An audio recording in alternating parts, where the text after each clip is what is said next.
All right, we are live. Welcome. This is Orion Rising. I am your host, Leonard O'Neill. Good morning, good afternoon, good evening, or good morrow, depending on where in the world you are tuning into the show. Share this out, share this out, share this out. All right, today's Friday. At least it is here in the northern hemisphere of the planet in the United States and Canada, right? Good day to you guys down under. Good evening to you guys in the UK. Peter, welcome. Rick, welcome.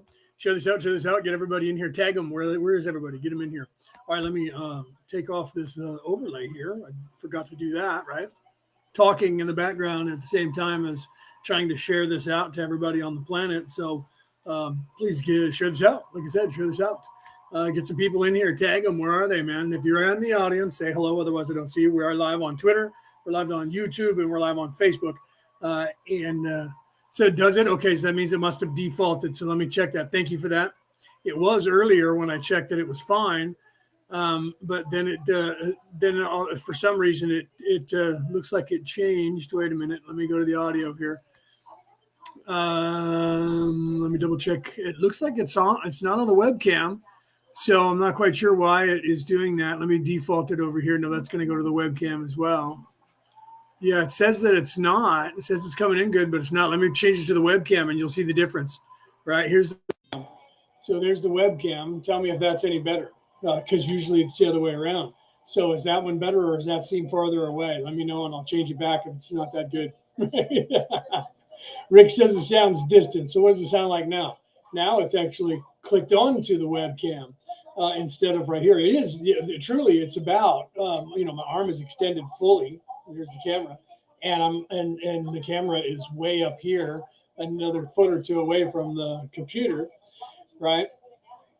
So so like I said, I just switched it over to the webcam. I'm sure that's further away. Let me put that back over here and set that to back to the computer, because I'm sure that it's Rick says it sounds like it's the same. Well, I'm not quite sure then what was going on there. Let me change it back to the array and see how that is. Is that still the same, or is that, if it's the same, then for some reason it's defaulting to the camera and not, and even though it's supposed to be on the array here. So I'm not quite sure what's going on there.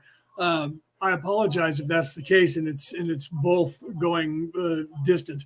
If that's the case, then I apologize, because I can't change that, because I have two choices on there. Well, I have a couple other choices, but they're like the camera and stuff like that. Again, it's just defaulting to the two, either the webcam microphone or the computer microphone. And I'm not sure what's going on with the computer microphone. It says I have a full array when I'm talking to look at it, so I'm not quite sure what's going on with the settings. Honestly, I don't know what's going on there, because it says, let me see if it's here or up here. You know what I mean? It's hard to tell. I would have to have you guys tell me what you hear, if you hear it up here or if you hear it down here, because otherwise it's, for whatever reason, it might be defaulting between the two. Okay, so it's Friday. Like I said, share this out. If you're in the audience, say hello. Otherwise, I just see numbers. Let me take off my glasses unless I'm reading the chat that you guys are talking in over there. We're live on Twitter. We're live on Facebook. We're live on YouTube. So the people, if you're on Twitter, I knew I'd get some people over there watching it. For whatever reason, I haven't figured that out yet. You guys don't come in here to the chat, so I can't answer your questions over there. But you can always message them to me on Twitter, and I do check the feed every day, because I make sure I post on there every day. So then I can answer your guys' questions. So those of you who are around the world listening on the MP3 broadcast, there is no chat for you guys to ask questions in. I'm thinking about moving the platform. I was thinking about going to Rumble, but Rumble really annoys me. To upload a video, they're ensuring that you go live on their platform by making it very difficult to load a video on their platform. Okay.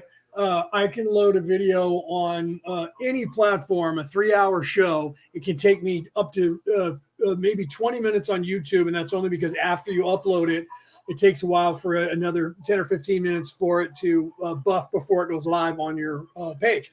I can upload to Facebook in less than 5 minutes. I can upload to all other platforms. Same thing with the regular video that's like 30 seconds to a minute and a half to 3 minutes. I can upload those to every platform. Like Instagram takes like 10 minutes. I don't know why it does, but Instagram is slow as well. I think these guys do this on purpose so that you have to go live there, because Rumble took me an hour to load a video that was I guess it was 2.5 hours long.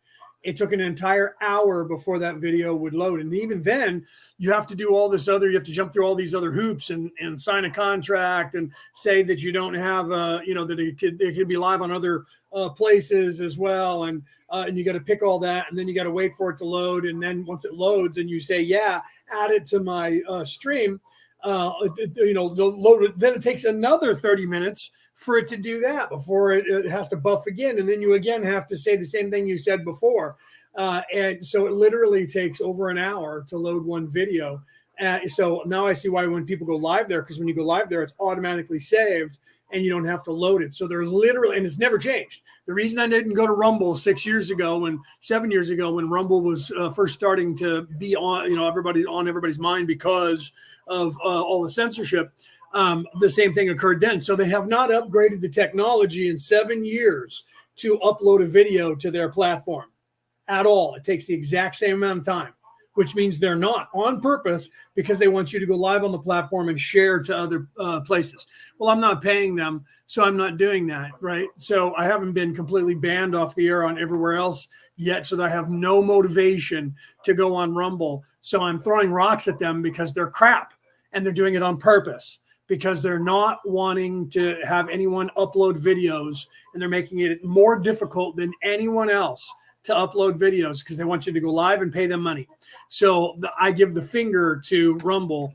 They're supposed to be an independent alternative to this progressive platform, yet they are stifling and making sure that you cannot upload, or if you do, you have to literally sit there for an hour to do so. And all other platforms are less than 10 minutes even. And I have really good Wi-Fi.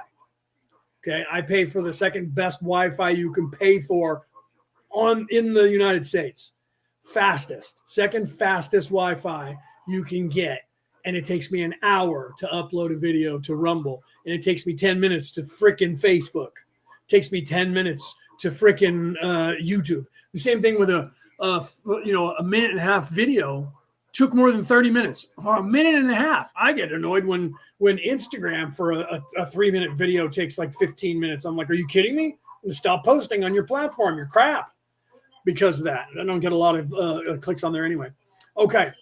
So we're on to session 38. I just wanted to throw rocks at Rumble because of that. They want everybody on there, but they want you to go live on their platform and share it to other people from there.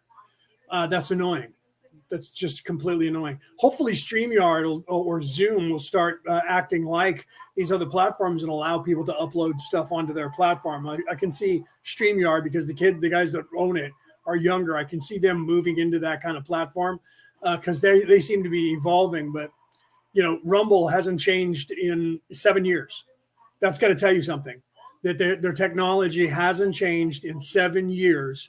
And the same problem that I had was that other one that wanted to take Bitcoin. I don't remember, but people were on there for a while, going live there too. Those two were the alternatives, and I can't remember the name of it right now. But that one took like an hour to upload too. So I just walked away from those guys 7 years ago, and every time I go back, the technology seems to be stifling people. I can upload things off of my phone to some platforms on Wi-Fi or 5G.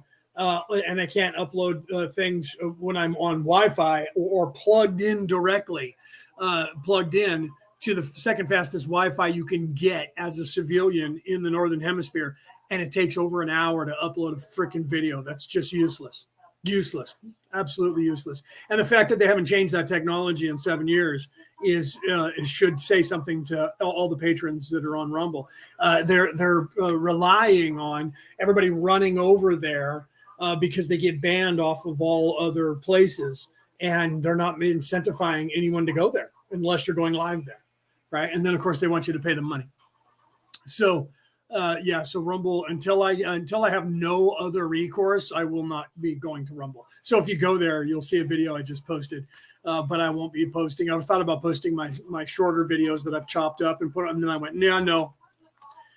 If they haven't upgraded their technology and it takes an hour to load a video 7 years ago and it still takes an hour to load a video today, that means that they're not doing anything to make that more accessible or better technology for the people to come there to their platform. They just want people to go live there and pay the money. So, that's done. I mean, it's bad enough that Google does the same thing where you can leave though, and it'll buff on its own, but it still takes almost an hour for a big video to go up there too. And they do the same thing. I can put that stuff on TikTok in like a minute and a half.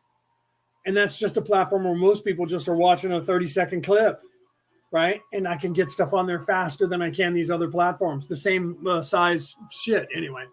That's just me being annoyed at these platforms that are supposed to be helping people, but they're only wanting to help you in a certain way to get your information out, but not in another way. If they were truly trying to be the alternative voice for people that keep getting kicked off other platforms, they would be like, look, everybody come here. You can upload your stuff super fast, and we got all this space for you and all this stuff. They don't do it. Okay, so I'm going to do a sound check on the law of one. Let me put my glasses on so I can see what you guys are saying, if you guys are answering me. So I'm going to go ahead and start with the law of one. We're on session, like I said, I think it's 38. Session 38. We'll see when it starts here. But give me a sound check. Let me know if you guys can hear it okay. And see, that might be a problem too, that if my microphone defaults to, let me double check that again. If my microphone defaults to that array, you guys might not hear it. No, it's on the regular array now. So, okay, I'm going to go ahead and push play, and you guys March let me know. 13th, 1981. 38.0 Ra, I am Ra. I greet you in the love and in the light of the one infinite creator. We communicate now. 38.1 Questioner, will you tell us if there would be any hope or any purpose in either Jim or I taking the instrument's place at the beginning of the session and attempting to replace the instrument as instrument by attempting the trance work ourselves? Ra, I am Ra. This information is on the borderline of infringement upon free will. We shall, however, Thank you, Denise, for letting me know that. Let's continue. assume your desire to constitute permission to speak slightly beyond limits set by Confederation guidelines, shall we say. At this space/time nexus, neither the one known as Don nor the one known as Jim is available for this working. The one known as Don, by, shall we say, practicing the mechanics of contact and service to others by means of the channeling, as you call it, would in a certain length of your time become able to do this working. The one known as Jim would find it difficult to become a channel of this type without more practice also over a longer period of time.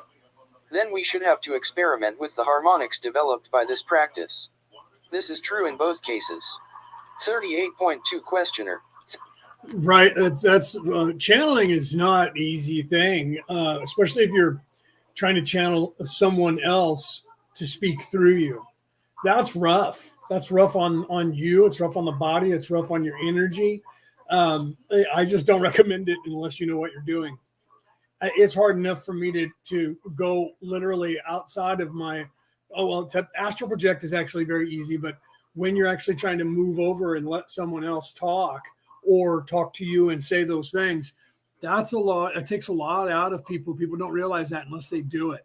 And so you have to really make sure that you practice, you have the right energy level, you eat the right foods, you sleep, you exercise. All the things that you hear them talking about on here is very true. Because if you don't do those things, you could get in trouble. That's just transmuting any kind of energy is that way. If you don't know what you're doing, this is why we had, the group returning to the old ways was literally, psychic reading and development for years, for 5-6 years. That's what the name, about 5 years. And we were training people in there so that you guys were prepared properly, because most people don't do that. There's a big learning curve to psychic work and a price to pay, and you become a target literally by people that are just like drug addicts, and then people, and that's the truth. They're like that. Some people aren't like that. They're just like drug addicts, and they have to have their fix of a psychic reading, and they just ask over and over and over and over all the time for a reading. And we try to teach everyone that you can do the same thing. It's not that we're trying to put psychics out of business, but we're trying to teach people the whole purpose of what we're here to do is to train people to look within themselves and become their own advocate by learning these skills and things that everyone has, instead of looking to someone else to lead them, looking to someone else. You can't do readings on yourself. That is true. But because of the law of attraction, you can create the outcome and manifest the outcome. So if we can teach you and guide you on the mindset of, instead of asking, and then if you really can't and you have to, then we say then definitely go to a psychic. So whenever I pop into any psychic online live, anywhere on any platform, if they actually say, do you want a reading? I say, sure. And then they go, okay, so do you have any questions? I don't ever have any questions. My question is always the same. What does the universe have for me that I need to know? I don't ask specific questions on purpose for a couple of reasons. One, I don't need that kind of, am I going to find love? If I want to find love, I'm going to find it. Am I going to get that job? Well, if you're doing a good job and you have the skills that you need and you interview well and you have a good resume, you're going to get the job. But if you're doubting yourself, you're going to block it. So we try to train you so that you don't need that many things. But then there's always, we're not perfect. I'm not perfect. Nobody is. We're always learning. So I will always say, what does the universe have for me that I need to know? Because there might be something I am actually missing that my higher self wants to give me the information on. But you get people that just follow psychics around like they're a drug dealer, and they just ask questions. Then you get those people that obsess over somebody or something. And that happens a lot, unfortunately, with you women. Men don't ask a lot of questions like that to psychics. They're not saying that they're not like that, because men are worse. A lot of times you women have to get restraining orders against men because they stalk you.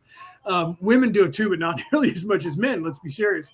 But women will, obsess on a certain guy, and they'll go to every channel and ask every psychic if they're going to be with that guy.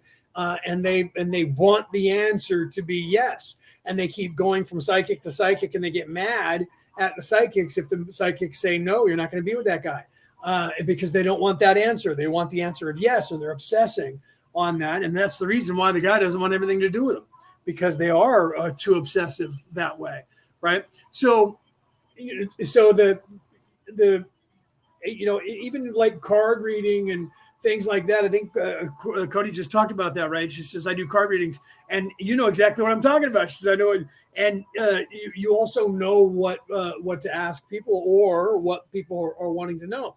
And I'm not saying, like I said, it's not wrong. I do card readings. I haven't done it for a long time. Psychic readings. I haven't done it for a long time. Literally, but I would rather teach people and give you guys the opportunity to do these readings, to get better at it and get more comfortable at it. But but I don't try to discourage, don't go to psychics. But the truth is, I'm trying to get everybody to realize that they have within them that ability to do those things. So but then again, when you start doing it, you have to practice. So that means you have to go out and you have to do readings for people and stuff like that, so that you get better at it. So it's kind of a double-edged sword, where I don't want people not to know about it. I don't want people not to go to these psychics to do that. But I also don't want them to get addicted to it and not learn that stuff themselves, and just constantly always go, I need to talk to a psychic. I got to find out what's going on. I'm going to fly to Philadelphia tomorrow, and I need to find out if it's safe. Because then you're relying on and dependent on that, on the idea of the psychic. I used to talk all the time back in the day when there was the psychic hotline, where you would call up on the phone and talk to a psychic. And people would say to me, you don't ever call one of those psychics? I'm like, no, if they were true psychics, they'd call me. They'd know my phone number. If there's a message from the universe, they would dial me up and say, hey, I have a message for you. I don't know who you are, but I was compelled to call this number to tell you this. That has happened. That's happened to me, where people have actually said, I have a message for you from the other side. Came to me and have done that. Strangers, and other times people that know me, okay? Because the truth is, if you're truly psychic, you don't need to wait for somebody, right? Now, I'm not saying that that's all psychics are that way, because the truth is there's levels to everything. So people would say, yeah, but what if they're not that powerful? I'm like, well, then there must not be a message that is that pertinent that I need to have somebody tell me right now that I don't know. Well, what if there is and you're missing it? What if the Russians invade the United States tomorrow? You can get it. We could talk about what ifs all day. I can make up everything. Purple. What if the moon is actually made of cheese? Oh, don't be silly. You're being silly. That's what I tell them, right? So my point of this, and you're going to see as we get into, as Raul starts talking, you're going to see how this pertains, because it actually does. But my point of it is that people should develop those skills and then practice on people who even people that do have those skills. One of the things that we did when we were developing psychics is to let people do readings on our platform. And before we would let them do readings, we'd make them read 3 of us separately, not at the same time. And the 3 of us we'd make it hard for them. We would pick 3 people that is very hard to read. And then we would have them do a reading on us. And then we would get together and discuss whether that person, what the skill level was of that person. And instead of just going, sure, you can just do readings on our platform, because that's what they do everywhere. And they're like, I want to do readings on your platform. And the real truth is that they're in service to self. They just want to get on your platform so they can, like a vampire, steal people off of there to get paid.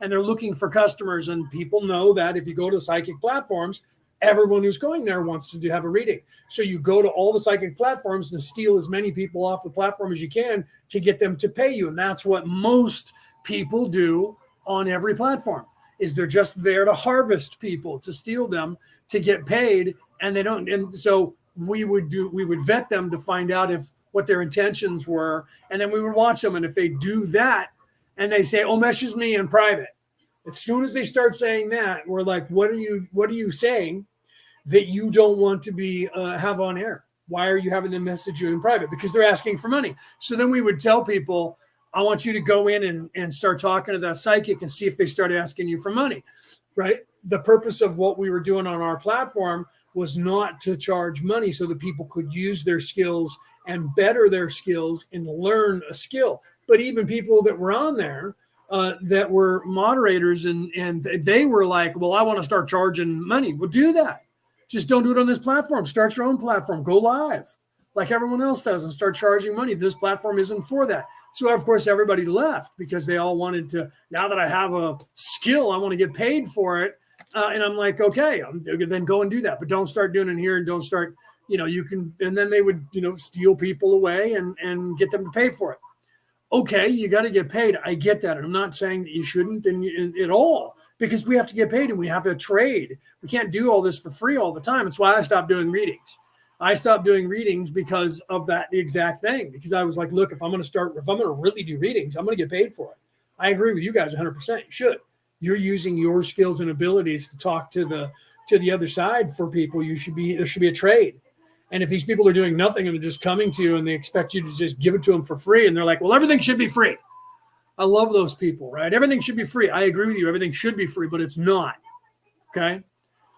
So would you go to the doctor and say, I want you to do heart surgery on me, but I don't want to pay for it? It should be free, right? Would you go to your mechanic and say, I need you to fix my car, but everything should be free, so you should do it for free? No. But all of a sudden with psychics, people have this idea, well, it's not like that. Sure, yes, it is. It's exactly like that. I am providing a service to you. You need to give me something for it.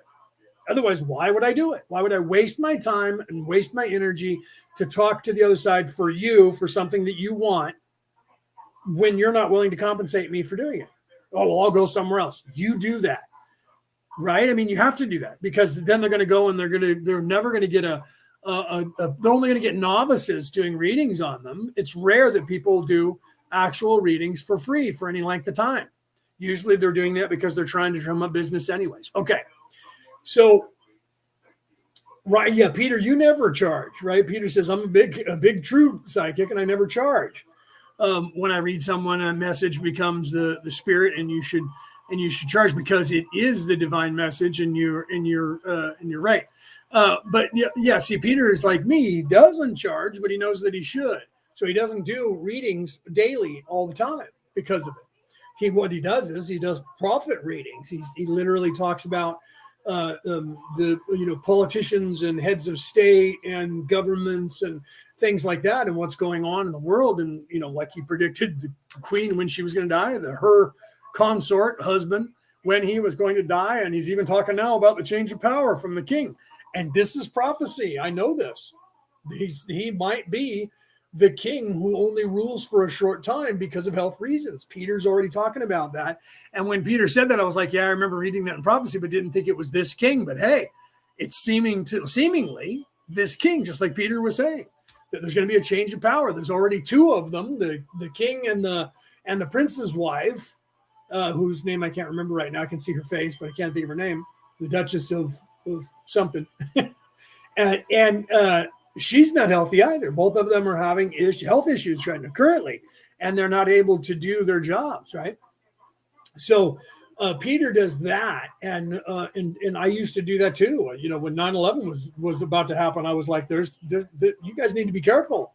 They're going to attack. And people were looking at me like, what most of us psychics realized, that's where a lot of the conspiracy theories came from, where we were like, they were involved in this, because literally when we tried to warn them, they were looking at us all of a sudden like, how do you know this?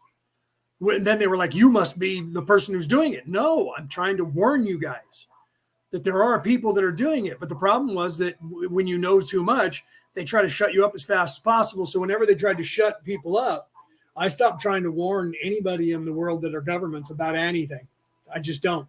If I see the entire United States government collapse and half of them die, I will sit back and watch it happen. I will not ever tell them anything, because they immediately start looking at me. And then if it's them behind it, that gets worse, right? If it's them behind it, then they literally need to shut you up. So when they would do that with psychics and they would treat us like we were criminals, right? Then that's when we would back off and go, well, it's obvious that it's them doing it. Otherwise, they wouldn't be, running at us aggressively over it.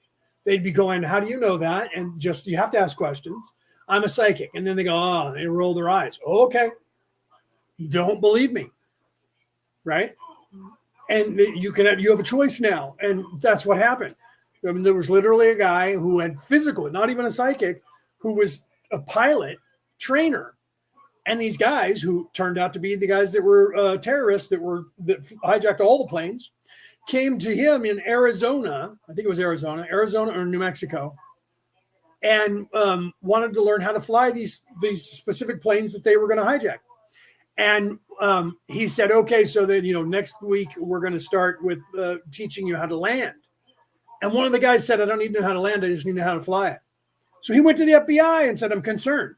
These guys are foreign nationals from the Middle East, and they're checking the boxes that's kind of ringing a bell and getting my spider sense. And they're asking, they're paying me to teach them how to fly these planes. But when I talked about how to land them and when we were going to learn that, one of them said, I don't need to know how to land it. I just need to know how to fly it. That's concerning to me. And the FBI went, really? Thank you, sir. We'll take that into consideration. Have a nice day. Truth. They just were like, yawn, whatever. Yeah, sure. Thanks, bud. And it turned out those guys were the ones who hijacked the planes that on 9/11 in the United States. Those guys. And he was right. 100%. And the FBI knew about it, had time to do something about it, and looked at him because they're lazy ass fucks, pardon my language, because most Americans are, and they don't do any work unless their life depends on it. And the FBI was like, yeah, yawn, we get stuff like that all the time. Really? And you don't do anything about it? This is what happens when you get stuff like that being told to law enforcement. It's supposed to be the highest law enforcement in the land of America. And they go, yeah, let's see, Arab guys that might be terrorists that want to learn how to fly a plane but don't want to learn how to land it because they don't need it. No, that doesn't ring any kind of bells for me to make me think that there might be something up with that. Here, I want to learn how to make a nuclear weapon. Hey, sure, we'll teach them that too. Yeah, in fact, we'll give you the materials. How about that, pal? Where are you from? Yemen. Way to go. Yeah, no, come on in. Have you guys stay at my house? We're cooking burgers. You want some? right? What is their job? Their job is to be suspicious of people. They're freaking following us around right now. There's probably 2 listening into what I'm saying. But if I'm trying to learn how to fly a plane and don't want to learn how to land it, they don't give a shit, especially if I'm a foreign national from a terrorist country. Well, that one's not bad, but a white guy, he's bad. He must be a terrorist. He must be a white supremacist. Must hate Jews and hate black people. Want to kill everybody. Watch out for that guy. He might be the one who's going to hijack a plane. But those guys that are over there from a terrorist country, let them come over here. We'd love them. We'll give them a house. I'll give them the house next door to me. Come on, man. All right, let's continue. Sorry about that. That's my political rant for today. Let's continue with the law of one. Thank you. Backtracking just a little bit today, I would like to know if the reason the nuclear energy was brought into this density 40 or so years ago had anything to do with giving the entities that were here who had caused the destruction of Maldek another chance to use nuclear energy peacefully rather than destructively. Is this correct? Ra, I am Ra. This is incorrect in that it places cart before horse, as your people say. The desire for this type of information attracted this data to your people. It was not given for a reason from outside influences, rather it was desired by your peoples. From this point forward your reasoning is correct in that entities had desired the second chance which you mentioned. 38.3 Questioner, what was the mechanism of fulfilling the desire for the information regarding nuclear energy? Ra, I am Ra. As we understand your query, the mechanism was what you may call inspiration. 38.4 Questioner, was this inspiration a wooden entity impress the person desiring the information with thoughts? Would this be the mechanism of inspiration? Ra, I am Ra. The mechanism of inspiration involves an extraordinary faculty of desire or will to know or to receive in a certain area accompanied by the ability to open to and trust in what you may call intuition. 38.5 Questioner, could you tell me how each of the rays, red through violet, would appear in a perfectly balanced, Gundy's toward entity? Ra. See, and do you see where I'm going with the psychic abilities here? Right? As I said, just wait, you'll understand what I'm talking about with psychic abilities and the balancing of the chakras. I didn't say that part, but and what Ra's going to talk about. So now Ra's talking about the lower 3 chakras being balanced properly to work in harmony, and he'll work up from there, you'll see, and how this plays into your development when you want to have psychic abilities and how to keep those abilities very acute. Okay, it's the balancing of chakras and remembering that the 0 point is the green ray chakra, which is your heart chakra. Okay, that's always the 0 point, and people need to realize that as soon as they can, because whether you're in service to self or in service to others, the 0 point is your heart chakra. And once you realize that that's where you actually reside, and all of creation is that heart chakra, not just in that heart chakra and its activation, is that heart chakra. I've talked about this many times. If you go back a freaking year ago, I talked about that and said, in fact, the video for the Orion Coalition of Light has that in there, where I say the light of your light in your heart chakra is the light of the universe, the creation of the universe. There is no difference, because it is. And there is not any difference. Let's continue with Ra, and he's going to talk about the balancing of your chakras to illuminate them all in a proper manner to work into the creation chakra, which is the green loving ray chakra, and balance. And then, of course, going above that into more spiritual astral projection, psychic abilities and everything comes from moving into the wisdom and the knowing portion of the next 2 chakras up before you get to the ground chakra. Let's continue. I am Ra. We cannot tell you this, for each balance is perfect and each unique. We do not mean to be obscure. Let us offer an example. In a particular entity, let us use this instrument. The rays may be viewed as extremely even, red, orange, yellow. The green ray is extremely bright. This is, shall we say, balanced by a dimmer indigo. Between these two the point of balance resides, the blue ray of the communicator sparkling in strength above the ordinary. In the violet ray we see this unique spectrograph, if you will, and at the same time the pure violet surrounding the whole, this in turn, surrounded by that which mixes the red and violet ray, indicating the integration of mind, body, and spirit, this surrounded in turn by the vibratory pattern of this entity's true density. This description may be seen to be both unbalanced and in perfect balance. The latter understanding. Do you see what he said there? This is what they said there. This balance may seem to be in balance and perfect balance at the same time. So you have to realize that that's what happens, is that you become the 0 point. You become the Higgs boson, the God particle. You become the 9 and the 0. That is the alpha and the omega, the beginning and the end, everything and nothing. Okay. So that is as you transmute 3, 6, 9, 12. Okay. 3, 6, 9, 12 at the 9th, at the 7th chakra, right? 3, 6, 9, 12. And then you ascend from there. Okay. And it's not 15, but even if you think it is, 1 and 5 is 6, and it still brings you back down. It's still the Higgs boson. If you know anything about the Pythagorean theorem from Pythagoras from thousands of years ago. But it's actually 13, which is 1 and 3, which is 4. Okay. Which is 4, and 4 is the squares. 4 is the repetition. 4, we talked about that last week, the law of squares and the doublings. Okay. So that's when you get squared.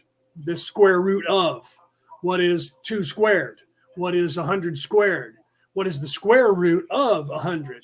That's that's that law that the science got onto with math, and they didn't actually understand it. Now they do. Now they realize that that's why I show you that video, or I reposted the video of the spheres and all of those dimensions that show you going into the 7-sided hexagon, pentagon, going past that to the dodecahedrons, and that. And I know that most people don't understand the math, but I reposted that one video that I made, that reel that I made from last year. I reposted it about 2 weeks ago now, on purpose for people to see it again. And I think I did that with the Enigma of 24 on TikTok.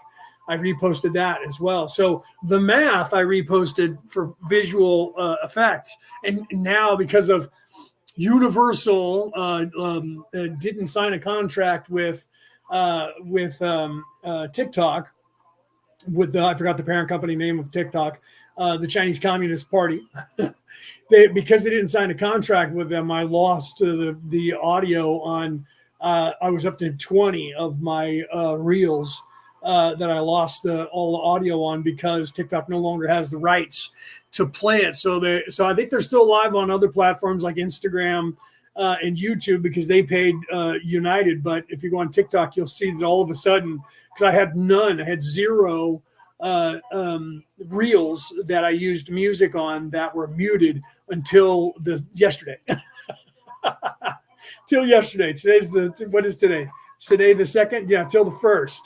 Yeah, today's the 2nd. So yesterday they went dark, and I heard about it the day before, that tomorrow on TikTok, United didn't sign a contract with them, so you're going to find, and even Taylor Swift had some of her posts go dark, get muted because of that. I'm not going to go back and reestablish and add new songs to those videos, because TikTok is, if anyone who sees the video normally sees it the first half hour that the video is up, and then after that nobody really notices, and you get 1 or 2 people that find them a few days later. So I know that if my video has been up for a week or 2, that it's rare that anyone goes down that list and watches old. I'm the one that does. I do that. There's some of us that do. If I go to somebody's page or they're on TikTok or anywhere else, and I like what they're doing, I go, what else have they done? And I start going backwards. Sometimes I go all the way down to the beginning to see how they started and watch them there, and then come forward.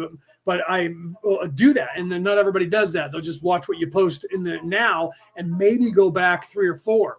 So the majority of people don't do that. So I'm not going to go back to a year ago and find a new song for a video that I posted a year ago. However, there are some that I've tried before, where I've tried to use, and it says that I couldn't, if I can't download it off the platform. And that's why I started doing it instead of on TikTok and sharing it to everybody. I went to Instagram, because TikTok does that more, where they have something that they have the rights to, and you play it, and you make a video out of it, and then you put it on their platform. And then when you go to download it, it won't let you download the audio with it to share it to other platforms. So I went to Instagram and started making my videos there, even though, I have a big following there, but I usually get 3 or 4, if I'm lucky, views on my stuff on that platform, which is weird because that platform, they say, is a bunch of old people, that all the old people are on there, that it's TikTok for old people. And I get 200 clicks on everything I post in the first 30 minutes on TikTok for everything that I post. And I only get 3 clicks ever on Instagram. And then every now and then one will pop off and get over 100. So old people must not want to know, but on Facebook, those same old people that are on Instagram watch my videos. But Facebook is the same, where I get 10 or 15 or 30, sometimes 50 that watch it. But I'm not going to stop because I still have a few. If one person gets a click on there, then one person on every platform. That's like 8 people, right? So that means there's 8 people that are actually clicking on there and watching it. So I'm not doing this because I'm trying to make 1 billion clicks, because I wouldn't be doing this. Okay. So balancing the chakras, let me get back on point because we're going to go back to Ra. Balancing the chakras is important. Balancing everything about yourself. This is why you have to do what Carl Jung would say, the shadow work. You have to look within yourself and realize that you have chakra points, and they're everywhere. Everything that bends on your body, every knuckle that bends, your wrist, your elbows, that's an energy zone. That, what is it that the Greeks used to call that? A sphere, an energy, a sphere, or wheeled spoke. The ancients used to call it that it was that's where you hear the wheel within wheels. That's just the yin and the yang and the Vesica Pisces in 3D. The people don't realize that. And there was something that I was just watching where they talked about that. And when they looked at the chakras and how they worked, the chakras are a wheel, the same way that 5,000 years ago, the Greeks talked about that. So looking back in history and seeing these ancient cultures from 5,000 to 100,000 years ago, these people were more accurate about everything than we ever knew, and we're just discovering with computer imagery and X-rays and all of this stuff, radial imaging, EKGs and echocardiogram, and all of this stuff.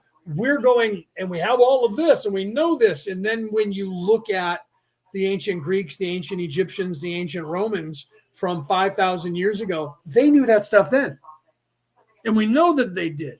So the Greeks talked about a spindle wheel, and the Native Americans here in the United States or in the North American continent also did. And that everybody around the world realized that it was a wheel of energy, a wheel. The wheel of life is a wheel with spokes. Science has just now gotten to the point of the technology to actually start realizing that and saying, well, we have proof that it's this, and they act like they have this revolutionary ideology that they've just discovered and get a Nobel Prize for. And I look at that and go, yeah, the Greeks talked about that. The word that they used to describe the chakra was an energy wheel. And literally that's in every joint. When you have a joint and your joint moves, you have an energy wheel that's there that collects energy and uses energy. This becomes a problem for some people if you don't use them properly, and the energy builds up in the joint that moves. And if you don't expend the energy from that joint over time, we end up getting arthritis, and it deforms our joints. And literally, I don't have that, even though I have terrible arthritis. And I said, well, how come my fingers aren't, deforming like people have? And he says, the doctor says to me, do you crack your knuckles? I said, I'm obsessed with that. I crack my knuckles all day long. He says, when you crack your knuckles, you're releasing the energy that's built up in those joints. And I said, I do that with like everything I have. I've always done that and cracked everything. And people would be around me cringing when I do it. Well, he says, the only reason that you're not having problems with your hands and your fingers is because you're actually doing that. He says, don't ever stop doing that. It's when you stop expending that built up energy. So we end up, is my point, when your body is tuned properly, you still have to be concerned and considerate about your body. And Jesus referred to the body as a temple, and that you should treat it that way. Many people in history refer to your body as the temple. Okay. And what is a temple? Something to be revered and taken care of and worshiped inside of. You go into a temple to worship. Do you see? So you're in your own temple. You have to realize that your body, I am a temple, each one of us. And so if you're a temple, then and what I'm getting visually, what they're showing me is okay, I was not going to go there, but now I am because I was just shown this. The Tower of Babel, if you guys know the story, and the fall of man, the fall of Adam and Eve and the Tower of Babel is, and I knew this, but that's so I'm not saying something that they just told me, but they're showing me to tell this. I'm literally getting this. They're going, show the tower. They're telling me this, the tower, show that. And now they're telling me the Tesla coil.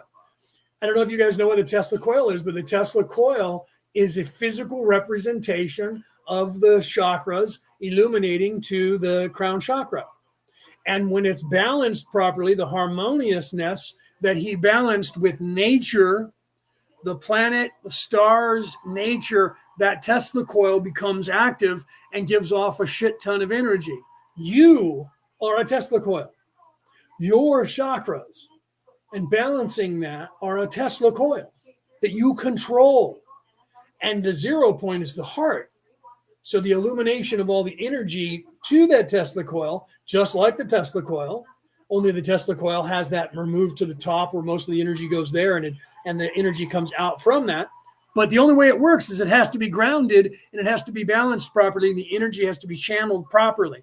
This is exactly this, and the Tower of Babel is the same. When the energy is balanced properly, and that's your chakras, balanced properly, the Kundalini and the Kunda buffer energy goes up your and down your spine and pulls energy from both the universe down and the planet up. And where does it meet? It meets in the center. And then that it becomes potentiation of energy that you can use. And if you know anything about Reiki, you know that is the same. You're drawing energy from the universe, from both the below and above, and you pull it into and channel it through your body to affect someone else, either in person or at a distance. It is the same thing. You have to balance all of your chakras. Let's continue and let Ra talk about it. Is extremely helpful in dealing with other selves. The ability to feel blockages is useful only to the healer. There is not properly a tiny fraction of judgment when viewing a balance in colors. Of course, when we see many of the energy plexi weakened and blocked, we may understand that an entity has not yet grasped the baton and begun the race. However, the potentials are always there. Let me pause here. Rick came up with, he put this in. Someone told me that all of the paintings of Adam and Eve, they have belly buttons. Well, you have to realize that all of the paintings of Adam and Eve were painted by humans in 3D. So why? So it's not like, tell me where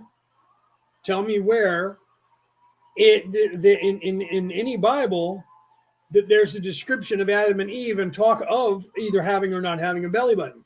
Tell me where there is a witness to Adam and Eve who witnessed that to talk about whether or not they had a belly button. So we don't know the answer to that. We don't know if they were created with a belly button or not. So people who were painting Adam and Eve didn't think about the fact of maybe I should paint them without a belly button. If they painted them without a belly button, people would be like, why do they not have a belly button? Right? I mean, that would seem weird. That would be like painting somebody right now and not giving them 2 eyes. People would go, that's not right. They should have 2 eyes. So if you painted Adam and Eve without a belly button, people would be tripping on that. Right? Now, I get that would solidify them as a creation, just like when Jesus was talking to Daniel and Elijah, and they were already dead. I know he was talking to Moses and Daniel, and they were dead, and he was like, "Don't tell anyone about this." And I was like, "Why wouldn't he? That's going to help like solidify who he is." Right? They talk about that and show that a little bit more in detail in the television series of The Chosen. But the conversations that he had in explaining why was not in the Bible. They added that. He didn't say, listen, I don't want people to know about this yet. It's not time. That's not in the Bible. He never said that. I've read the Bible many times. I've read the New Testament in many different versions, and I've always questioned and had questions with clergy my entire life. Why was Jesus saying that? They would say, well, it wasn't time for him to reveal himself yet. But they wrote it down, so after his death, they published it to show. And I'm like, well, why didn't he explain that? How come in the scriptures nobody wrote, and then Jesus explained that it's not time yet, he doesn't want them to know about it until later, but go ahead and write this down. He didn't say that. He said, when we get back to camp, don't tell anyone what you saw here. They won't understand it. Not, it's not time yet, but on the television show, they rewrote the Bible, and he then explains and doesn't say, don't tell anyone about this when we get back to camp, okay? Keep it our secret. He says those words, but then goes further, which is not written anywhere in any canon, and explains why it's not yet time. That's being done for the children now, but that plays into what I talked about a few weeks ago, and I republished in the little short videos that I put out, and I'm going to continue doing that every day now. And whether or not I start making the pictures with the sayings and add those in, I'm not sure if I'm going to do that. I keep being told that I'm supposed to be doing clips from this show and putting it up there, so I'm doing it now. But my point of that is that stuff wasn't added in. And in the video that I talk about the changes that have been made to the Bible when they've been rewritten throughout history. And you can, and I told you can look at I talked about it on the show and use that clip. You could get a King James version of the Bible and a modern version of the Bible, whatever country you're in, put them side by side and go chapter by and verse. And you're going to find that the wording is completely changed because they're trying to update it for your sake today and the way you speak and read things, but it changes the definition of what it means. Lost in translation. And that has happened hundreds of times. And just popularity wise throughout the ages, most of the Bibles were written in Sanskrit, then they were written in Coptic, then they were written in Greek, then some of them went from Sanskrit directly to Greek. Most of the time they went from Sanskrit to Arabic to Greek, and sometimes they went from Coptic to Latin and then to English. So you have the same things happening in different scrolls from different places that were being translated by people in other languages, and they've all converged into being translated into English now. So in doing so, what they do is they take all of those together. Here's how things change. They take them, what did the Greeks say? What's the words the Greek used? What's the words the Egyptians used? What's the word that the Romans used when they were speaking Latin? Put all those together, and then they did that in the 1500s with Old English. Now we're speaking modern English. Okay. And so then they had to update it. I remember that they just updated in the last 20 years. They went from the Bible to the New American Bible, where they translated it again. I did a whole show on this and showed you how the wording has changed. The concept is close to the same, but the wording has changed so much so that people don't see the same message being taught with the same amount of fervor. This was talked about when they were doing, the show, the Chosen, and when they were talking and reading things from the version that we had, that was a Coptic version that they were using for the show, and translated into Latin and then into English, and going back to the Hebrews and talking to them about a verse that came from their Bible and the translation, and they went back and read it in Hebrew and said, oh man, in Hebrew, it's even more stringent and more and larger of a message than it is in what you guys know now. And that they were unaware of that until they went and read that particular verse that was referred to from a different copy of the canon, from a different language and culture, saying that you guys thought that was intense. You should see the translation. Let me translate it from our version into English right now, just directly straight to that. And so there has been lost in translation and things that they thought in the Bible were very big messages. And it turns out that the ancient message that goes back 6,000-7,000 years with the Hebrews is even bigger and that they, that not everybody reads every single word all the time. So even the scholars, the Hebrew scholars were like, whoa, what? Wow, that's a great passage. And okay, that's crazy because it's even bigger in the Yiddish. Okay, let's continue with Ra. Balancing the chakras unlocks and perfects your abilities to tap into the knowledge of the universe. Let's continue. All the rays fully balanced are there and waiting to be activated. Perhaps another way to address your query is this: in the fully potentiated entity, the rays mount one upon the other with equal vibratory brilliance and scintillating sheen until the surrounding color is white.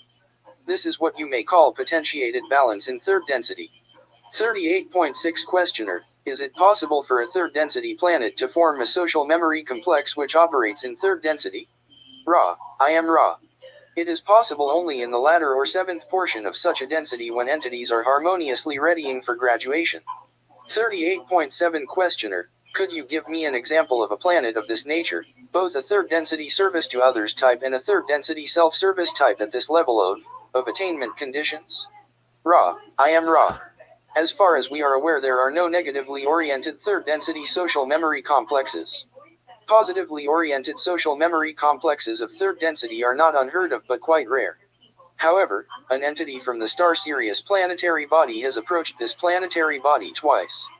This entity is late third density and is part of a third density social memory complex. This has been referred to in the previous material. The social memory complex is properly a fourth density phenomenon. 38.8 Questioner: Okay, so do you see that? And let him go to the end of that explanation. Do you see that Ra is saying that, first of all, there is no third dimensional, third density planet? There's not many. It's not completely out of the question, but he doesn't know of any that is 100% evil. It's just not the dynamic, not in third dimension, not in third density.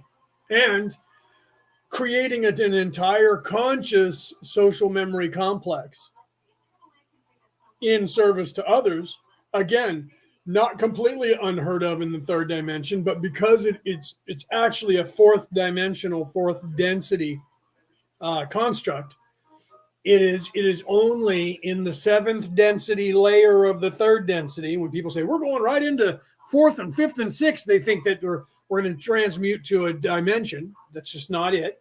It's just the level in the third dimension. It literally only in the seventh level of the third dimension, the seventh density of the third density, spherical essence that is this so-called reality, when you're about to graduate to, and say the entire species on this earth at the same time was getting ready to graduate together, we could then start collectively getting into a place of forming a social memory complex. But only then, because it is a construct that happens and begins to happen in the fourth dimension, fourth density, not in the third. The third is individual because you're supposed to be waking up and expanding your consciousness into your consciousness, into your beingness. So here is the first place you're just aware of it. So the possibility of the entire structure of the entire human race on this planet becoming that much aware altogether is astronomical, because it's not supposed to happen in the third dimension, because everybody's going through this density and this dimension at their own speed. And they're literally, you have people that are just coming in brand new, not even, just barely self-aware. They were a dog, cat, bird, fish, something, somewhere else or on this planet. And they became self-aware, and that cycle of life ended. And so they were born as an aware thing on this earth, either a human or a few other dolphin, whales, a couple other things that will scare you, that you don't want to believe in until you're aware enough to expand your consciousness to the idea of other entities that might exist in third dimension besides this particular Homo sapien sapien, right? But it is possible in the universe, because everything is possible in the universe to do. So there is no place that is completely evil. There is no place that is completely 100% good in the third dimension. Its function is to be chaotic for learning. That is the function of this place, to be just like it is. As crazy as it sounds to you when you become aware of, for the first time, just how crazy things seem to be with humans, at the exact same time, the entire nature and the universe itself seems to be completely unaware of that chaos. But you don't notice that at first until you start realizing it. That's why I keep trying to tell you to go out into nature, and that's why they don't want nature. They want to destroy it everywhere and put up asphalt jungles every place, and then plant poisonous plants that you can't eat for you to look at that are pretty, because they want to control everything you do. So you can't grow any food. You can't eat the trees than the plants they plant, because they only give you poisonous ones. They don't give you one. They don't want you growing fruit trees and gardens in your house and asparagus on your front lawn. Hell no, can't do that. They'll make that illegal, but you can put in a plant that'll kill your dog and kill you if you consume it. Oh yeah. No, you can have all those you want. Put a hydrangea out there, right? Or mistletoe. Yeah, you can grow mistletoe in your front yard, backyard, in your house. They don't care. Mistletoe is, if you hand it over your head and you kiss somebody, you fall in love. Eat that freaking leaf and you'll die. It's poisonous. It's highly poisonous. All right, let's continue. I was wondering if that particular social memory complex from the Sirius star evolved from trees. Ra, I am Ra. This approaches correctness. Those second density vegetation forms which graduated into third density upon this planet bearing the name of dog were close to the tree as you know it. 38.9 Questioner, I was also wondering then if, since action of a bellicose nature is impossible as far as I understand for vegetation, would not they have the advantage as they move into third density from secondest to not carrying a racial memory of a bellicose nature and therefore develop a more harmonious society and accelerate their evolution in this nature? Is this true? Ra, I am Ra. This is correct. However, to become balanced and begin to polarize properly, it is then necessary to investigate movements of all kinds, especially bellicosity.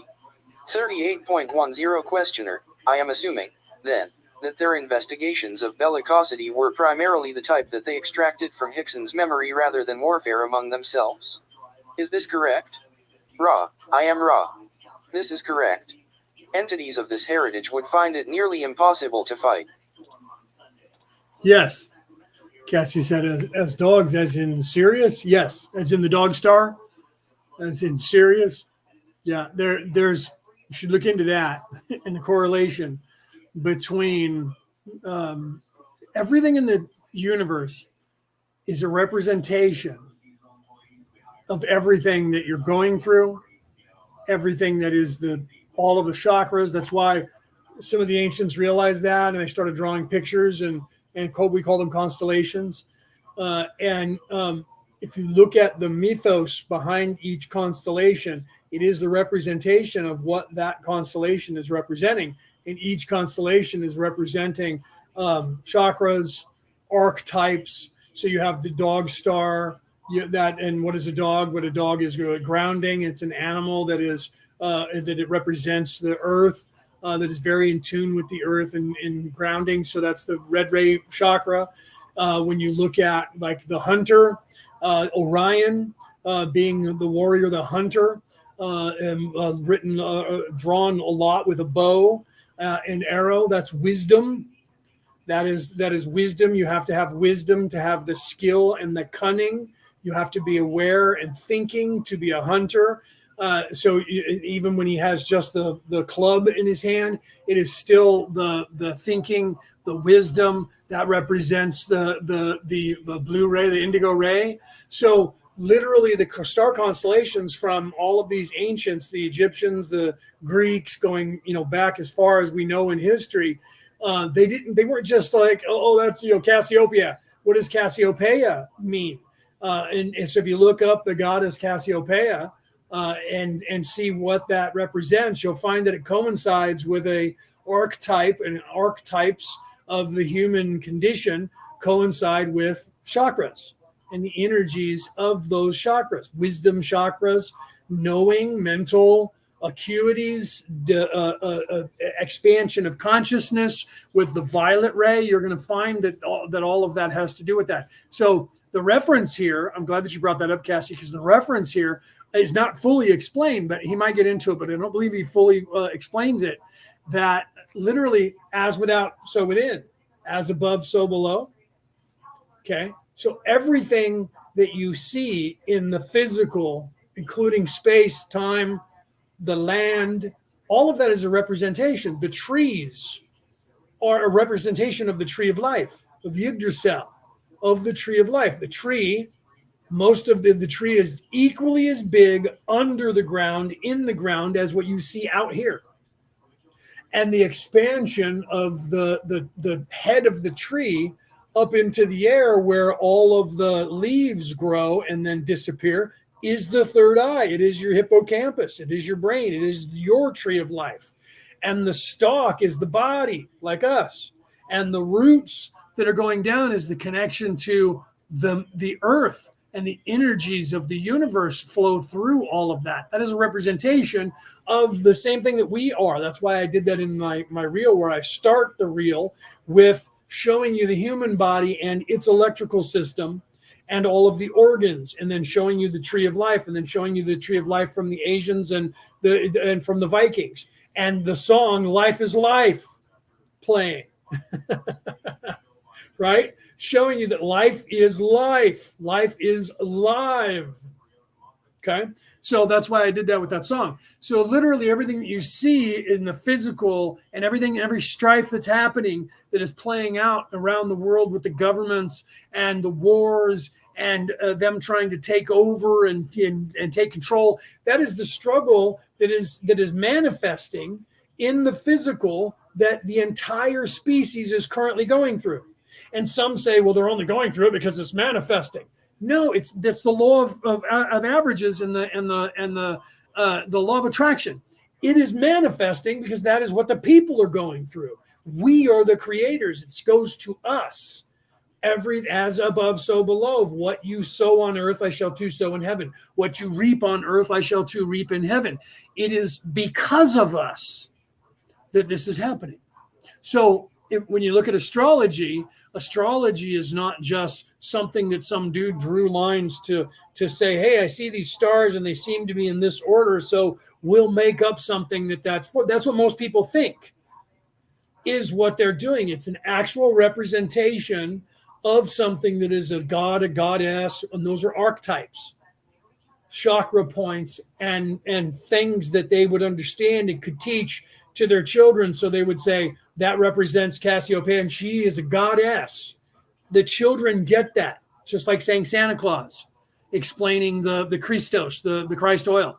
You tell the children about Santa Claus. It's a simple thing that gets them used to the idea and expands their consciousness as children. So when they get older and you're teaching them actual lessons on that, they'll go, that's like the story of Santa Claus. They've known it their entire life.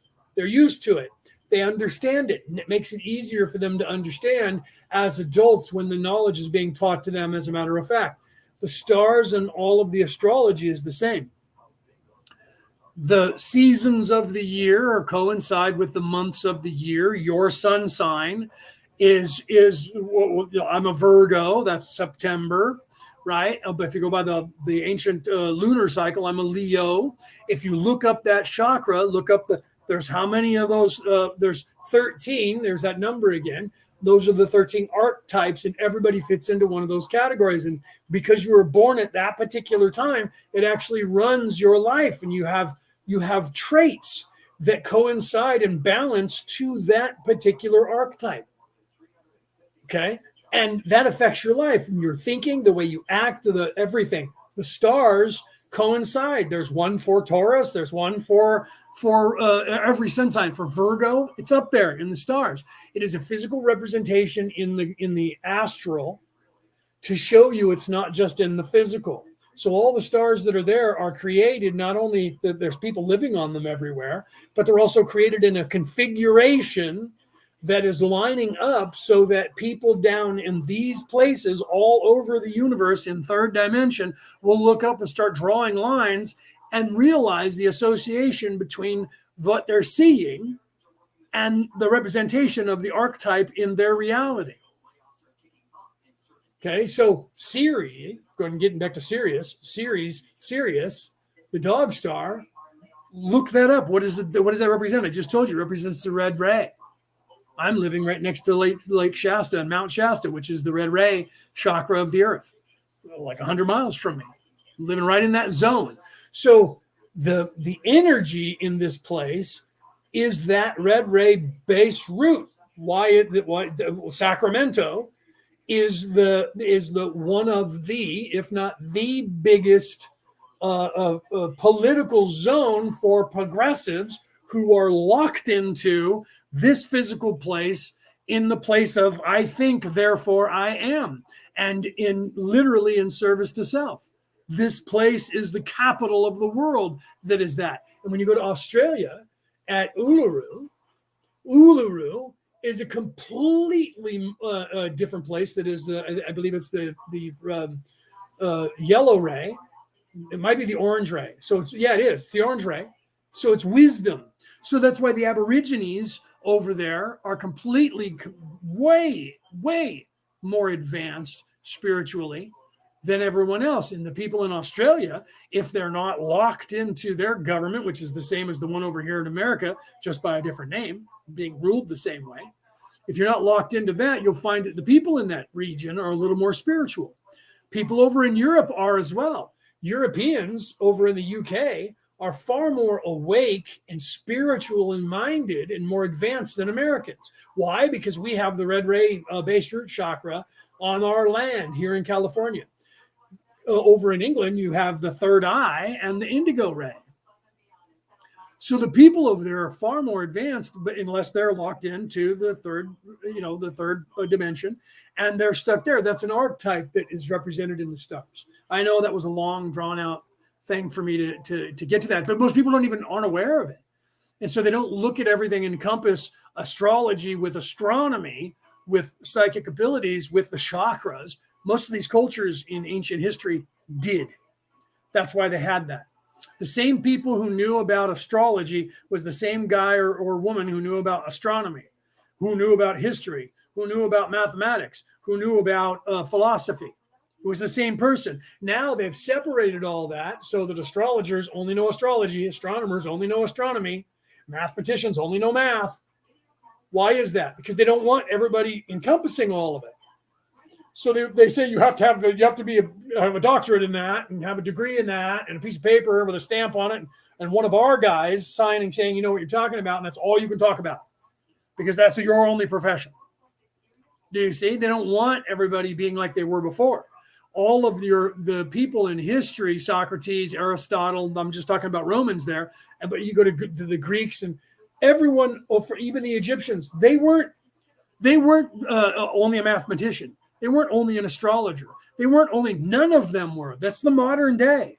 That's where they're trying to focus everybody away from spirituality and get you locked into one thing. Back then, they knew it all. Now they call them, crazy alchemists. That was some crazy wizard. Yeah. And that's what they do. They want you thinking those people didn't know as much as we do because that guy knows only math. And that guy knows only astrology, and that guy knows only astronomy. That guy's a brain surgeon. And because he does just that, he's better than those guys 5,000 years ago. And then they come up with this theory, and they go, guess what we just discovered? You just discovered what those guys knew 5,000 years ago. It's been there the whole time in the books for you to read, just sitting on shelves. Did you get the idea from there? No, I did this completely on my own. I came up with it. Well, it took you 5,000 years to remember what they printed 5,000 years ago. This is why they don't want you learning history, because you'll start learning this stuff and you'll want to read all this stuff. You won't spend your time on TikTok or on some other site, flipping right, flipping left. That's what they get you focused on that. That's why I just put out that reel not too long ago that shows people, last week I put it out, where it shows people on their cell phones, and I actually put on there, you're supposed to be using this device to go within yourself and learn more about yourself. And people aren't. They're on there going, it was cool to see that cat fell off the thing, man. Oh, look at that guy. He just crashed into the brick wall and hurt his chonies on the bicycle. Oh, she's hot. She got boobies. She's not wearing a bra. Let's watch that again. Look at that. Her nipples are hard. Oh, it's Jeff Dunham. All right, Jeff Dunham's cool, but he's a ventriloquist, man. Okay, let's move on. Fail. Epic fail. You're not learning anything. You're not in any way expanding your consciousness. You're not evolving. You're devolving into a caveman. You're devolving into a caveman because you're using this device that literally has the entire human existence from the time we have any proof of anything written down until current at your disposal, 24 hours a day. And you're flipping and going, that guy's cute, that chick's cute, fail, crashed into a car. I don't know if that's real. Is that real? And you spend 25 minutes talking online. Hey guys, is this real? What do you think? Did that really happen anywhere in the world? I don't know. Let's figure it out. I got nothing else better to do because I'm not trying to expand my consciousness either. Let's go and ask Google what they think. And then Google goes, you should watch TikTok to find out the answer to that. Let me tell you what's going on. There's nothing to see here. And that's the honest to God truth. That guy crashed and died. Well, man, that guy's dead. But somebody posted it. Okay, next. And what are you doing? Your entire life is wasting right before your eyes. And all of a sudden you look at your time and you go, holy crap, I was just there for 3 hours. What did I do? I don't even remember what I watched because you're hypnotized into going flick, flick, flick, flick, flick, flick, ew, flick, flick. Oh, looks good. Flick, flick. I wonder how he cooked that. Never mind. Flick, flick. Think about that, guys. Think about that. I sound like an old person. To the young, they go, he's just old. He has no idea. You guys will learn, and if you don't, you'll just stay stuck. Okay, let's continue. Indeed, their studies of movements of all kinds is their form of meditation due to the fact that their activity is upon the level of what you would call meditation and thus must be balanced, just as your entities need constant moments of meditation to balance your activities. 38.11 Questioner. I believe this is an important point for us in understanding the balancing aspect of meditation since we have here its antithesis in another type of evolution. These entities moved, we are told by Charlie Hickson, without moving their legs. I am assuming they use a principle that is somewhat similar to the principle of movement of your crystal bells in moving their physical vehicles. Is this correct? I am Ra. This is partially incorrect. 38.12 Questioner. But I am just assuming that their method of movement is not a function of mechanical leverage such as ours, but a direct function of the mind somehow connected with the magnetic action of a planet. Is this right? I am Ra. This is largely correct. It is an electromagnetic phenomenon which is controlled by thought impulses of a weak electrical nature. 38.13 Questioner. Was their craft visible to would it have been visible to anyone of our density on our planet who might have seen it or might have been in that area at that time? Is it a third density material the same as this chair or anything we have here? I am Ra. This is correct. Please ask one more full question before we close as this instrument has low vital energy at this space/time. 38.14 Questioner. Alright, I'll just ask this one. I have here that could you give me some idea of what conditions are like on a fourth density negative or self-service planet? Can you do this? I am Ra. The graduation into fourth density negative is achieved by those beings who have consciously contacted intelligent infinity through the use of red, orange, and yellow rays of energy. Therefore, the planetary conditions of fourth density negative include the constant alignment and realignment of entities in efforts to form the dominant patterns of combined energy. The early fourth density is one of the most intensive struggle. When the order of authority has been established and all have fought until convinced that each is in the proper placement for power structure, the social memory complex begins. Always the fourth density effects of telepathy and the transparency of thought are attempted to be used for the sake of those at the apex of the power structure. All right. Again, this goes back to what we were talking about before. It's another reason why I cut those videos out and put them on all the platforms. Because if you realize that, this is what we talked about like 5 weeks ago. And I cut those videos out and put them up in the last 4 days. You'll see that that's hinging on. And weirdly, I'm wearing the same shirt. No, I'm not. I'm wearing the other one that I was wearing was the one that has the sword and the anvil. But the one I just posted, I'm wearing this one, and that's 4 weeks ago, or 5 weeks ago as well. I laughed. I was like, that's funny. I almost wore the other shirt and realized that was the shirt and that might have affected me why I thought about wearing it. That was from 5 weeks ago, and that was the shirt that I was about to put on for today.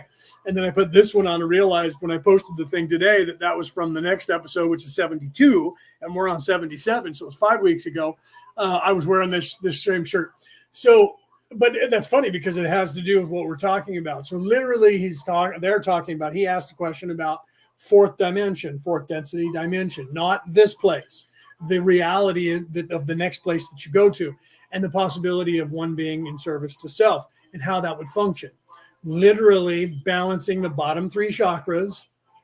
Okay, the first, the red ray, the orange ray, and the yellow ray, before you get to the green ray, and utilizing that and setting up the power structure. And the people who are able to use the green ray and start accessing some other abilities, they're the ones at the top, just like here. They're the ones at the top that are utilizing their abilities to control everyone else, just like here. So the power structure doesn't change, but it's more intense. Okay? So the struggle there is worse than it is here. But you will only go there if you're in service to self. So if you think this place is bad and you are actually evil, you're going to discover that place is 100 times more worse than this one if you get to graduate and go there, because everyone there is evil. So now there's the people who are the victims are all in service to self, not like here where most of the victims are being picked on by people who are in service to self, and they're all in service to others, and they're preying on them like sheep. Now the wolves are the sheep, and the sheep's are the wolf. That's why when they talk about Genghis Khan and they asked him, where's Genghis Khan? And when Genghis Khan graduated to the fourth dimension, fourth density on the negative side, he's a patent clerk. He's nobody. Here, he was in charge of the entire known world at the time of Asia and Europe, invading Europe. And as a matter of fact, he never completely, because the Vikings and the Celts that were down there kicked their asses out. So he never fully, and even Xerxes was trying, and Xerxes was from that region of the world. They were continuing to try and conquer the world, and then they pissed the Greeks off, and the Greeks took them over completely, right? And then the Romans tried to do the same after that. They never accomplished what the Greeks did. So literally, Genghis Khan, who we talked about that. I talked about that before, where literally every time you inhale, you're inhaling at least one everywhere. Doesn't matter where you are on the earth. Every time you inhale, you're inhaling one particle that used to be Genghis Khan. Okay? People freak out when I tell them that.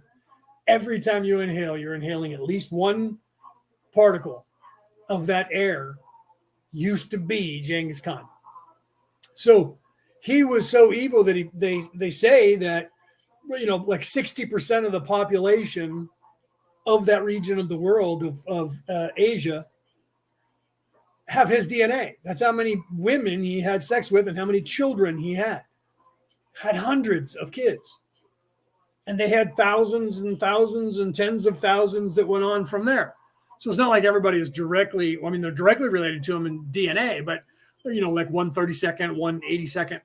But they still have some of his DNA, and they've tested people and they've realized that. They're like, oh my God, majority of the population of that region of the world that has Genghis Khan's DNA in them. Okay. And he's a patent clerk. No one probably knows his name. Okay. So that's how bad it is. So you have to realize that it's bad. It's worse there than it is here. People are like, this is hell. No, this place is what you make of it. So either you choose to live in hell and your life becomes hell because you have chosen that. And so you're like, oh, my life is shit. And I have no money and my car blows up and all the people around me are just evil. And well, that's because you chose to stay in that group of people. That's because it mirrors you. You're the problem, not them. They're all individuals. If you're allowing them to continue to be in your life, it's you that's doing it.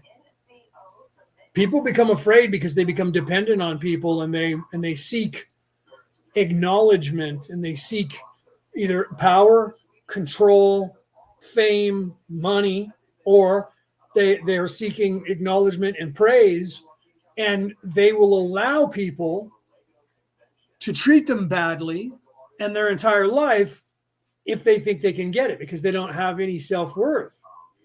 They have a low self-esteem. They don't have any esteem, and they don't realize it. This is the whole purpose of the shadow work. Looking within yourself is to realize these things and look within yourself and realize I'm the one that's doing this to me, not them, because I'm allowing them to do this to me. How do I stop it? What do I need to do? Once you start asking that question, your ascension begins. Once you start thinking for yourself and you start asking questions, no matter what you go through in strife at that point, because you might have gotten yourself into a situation where you're living with a whole bunch of evil people that are very violent, where in whatever circle you're in, then it's hard work now. And some people will just be like, I'll just quit. I'll just put up with it. Well, then your whole life is going to be shit for the rest of your life because you're putting up with it, and nothing's ever going to change. It's just going to continue the cycle that you already have. And some people just lay down like a dog that's been beaten too much. Just lay down and take it. If that's the case, you will continue in this cycle, then you will die. And then when you go up to the place of reflection, you'll reflect on it. Was I supposed to do that? Did I learn from it? Is my next life going to be the same? And then you have a choice. You either design your life to be exactly like it was before, so when you get born, wherever you are on the earth the next time, you go through the same shit all over again. And eventually, if it takes you 1,000,000 lifetimes, eventually you're going to go, you know what? I'm just done with that. I don't want to do that anymore. Eventually. That's the dark night of the soul. Eventually, you hit rock bottom and you go, this is just not it. There's got to be something else, because this ain't it.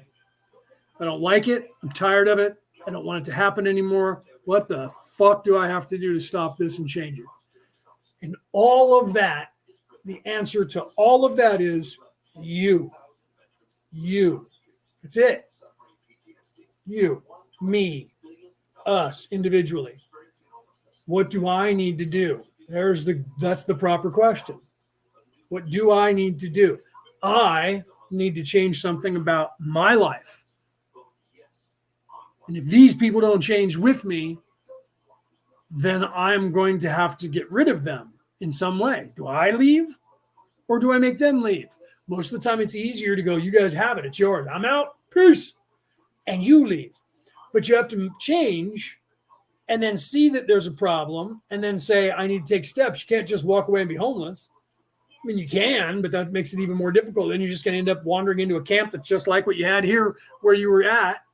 Only it's going to be strangers beating you, raping you, and taking all your shit, trying to kill you. So then you're not doing anything. You haven't learned, and you're just moving from one crap ass place to another, the same people, and being the same way. And you're going to go, what? And until you realize you're the common denominator, till you realize that, you're going to live with that until you can't. And then you're going to go, what is the problem? You're the problem. We are our own problem always, 100%. The world is bad enough, and it's trying to kill us, rape us, pillage us, steal from us, get over on us, knock us down. You're absolutely right. But it is ours. It is up to you, me, and everyone else to go, no. It doesn't have to be this way. Why is it the people out there, I can see them on television, they all seem like they're happy? You'll justify that in the beginning by saying they're not really. They just pretend that because their life is just as shit as ours. Some of them, yeah. Some of them, no. And you know who those people are because you hate them. I hate those church-going people. They all sit around and act like they're so high and mighty. No, they're just not living in hell. And is bad things happening there too? Yeah, because there's evil people, 14% of the population. So in those families, you're right. Uncle Joe could be the rapist, right? Aunt Betty could be the rapist. One of them could be the one that beats everyone and enslaves you and locks you in a closet. You're absolutely right. 14% of every population, when you walk into any room, there's a good possibility that 14% of those people are hiding and lying in plain sight and they're fucking evil. If you assume that everywhere you go, you're going to find that it's not like that, because you start looking around and you start seeing them and you get away from those places. And then you start finding the rooms where only one person is evil or no one, because it is possible. That's you making changes. You're changing in yourself and saying, I'm not evil. I don't want to be evil. Maybe I was evil, but I don't want to be evil anymore, because evil begets evil. Violence begets violence. So if you're evil and you think the only way that you can be evil and not have evil screw you over is you have to be the top evil guy or girl. You have to be in charge of the world, because if you're not, there's always someone that's eviler than you until you become the devil. And then everybody wants to be you. So they're all going to try and then take you out. So that life is self-destructive, always. So you either have to become the most evil that there is and just kill everyone in your sight, take it all, and never get caught by good people and put in prison or given a shot to die or electric chair. Or do it some other way to where you can just end up taking control of all the corporations and being in charge. They know about it because they're doing it. So they're going to look for you along the way. So if you're not that, and that's not what you strive for, total domination of the world, and I'm going to be as evil as I can be, and you're like, I don't like this. What the fuck can I do to change it? Change you. And then everything changes. Free your mind and your ass will follow. That's from a song from the 80s. Only when they did it on the radio, they had free your mind and the rest will follow. But that's the message. Fix you and your life changes. People around you are going to start hating you because they're evil and in service to self. And they're going to take care of themselves. They're not going to have anything to do with you. Or they're going to try and get super violent and they're going to tell you who they are. You make that change within yourself and start working on yourself, even if you have to hide like Mogwai did, even though Mogwai was kind of evil from the Last of the Mohicans. Mogwai was a slave and he hid and pretended that he became blood brothers with wasn't the Huron, because he was Huron. I can't remember. It's not that important, but true story. He pretended that he was one of them until he was able to get away from them. And then he did. But he remembered that struggle that he had and that he had to hide so they wouldn't kill him. And he had to make them believe that he was one of them. Sometimes that's necessary to do to survive. You have to be aware that you're doing it and make plans so that you don't have to do it for the rest of your life. And if you're making concessions and saying, well, I like this money, then this structure that this evil guy has, all I have to do is let him beat me and rape my children to get it. Well, then you're just evil and you're saying, I don't really care about myself or anybody else because I'm getting what I want. So truly, you're not in service to others. You're in service to self, and you're willing to be the victim in the scenario. Otherwise, you'd be going out, that's wrong. Shouldn't be doing that. I don't like that. And even if it is a struggle, I'm going to change something about myself and start making preparations. I'm going to learn what I need to learn without them knowing about it, secretly get a job, secretly get a bank account, do these things without them finding out about it, and hide that shit from them so that I can quickly start figuring out how I can get away from them, look into all of those things that I can do. So if they do find out and they decide they're going to beat me and do the things they do to me, I can then get away and have people that'll help me because we're out there to help you. And then you don't have to look back, and then you'll find that life is so much different when you're not having all of that bad, evil shit happen to you and that you don't want it anymore. And then you'll find that you end up being more in service to others because you want to prove, you want to stop people from going through what you went through because you don't like it. And that's the person who is truly in service to others, because they're not accepting it, and they're also trying to help people that are in that scenario to get out. Those who want to get out, they're trying to help them. And you go into these categories of helping people. This is what Ra's talking about, and this is what I'm here to do. I went through the worst scenario, worse than this, in a time, a long, long, long time ago in a galaxy far, far away, like Star Wars, just like Battlestar Galactica. Long, long time ago in a galaxy far, far away. I went through that and ascended past that and decided that I would sacrifice myself to continue to come and help people so that they're going through this scenario. And that's what I do. Why? Because the same thing. Everything you can imagine that is the worst case scenario, I either did or had happen to me, or both. I'm aware of it, and I'm here to help. There's many other millions of people on this earth that are doing the same thing, that have come from this, have already had this happen to them over and over and over, and have volunteered to have this happen to them over and over and over, to be in a place, to be in a position, to then reach out a hand and say to people things that I'm saying to you now, so that you guys will have a lesser time with the learning curve and possibly listen to words that me and other millions of people are telling you about, on trying to guide you into, it's not as hard as you think, and you're stronger than you realize you are. That's the message we're trying to get to you, because that's what we're trying to show you. There's millions of us everywhere in the universe that are doing this to help everyone, because someone did it to help me. And I'm passing that forward to you guys who are here for the first, second, third, fourth, all the way to the 7th or 10th time. I'm here to show you that there's people up there who know about you, care about you, love you, and are coming back to help you. Okay? There's millions of us doing that. Some are here for the first time going through this because they've never been through this before. And this is a crazy, cool experience when you're done. You don't know it yet because you're in it. Okay? You don't know it yet because you're in it. But when you get out of here and you graduate, you're going to look back. By the time you graduate, you will smile on this place and go, wow, that's perfect, isn't it? It's beautiful. Because you're not caught in it anymore. Some people that are up there are like, I don't want to go down there, man, because it is beautiful from here.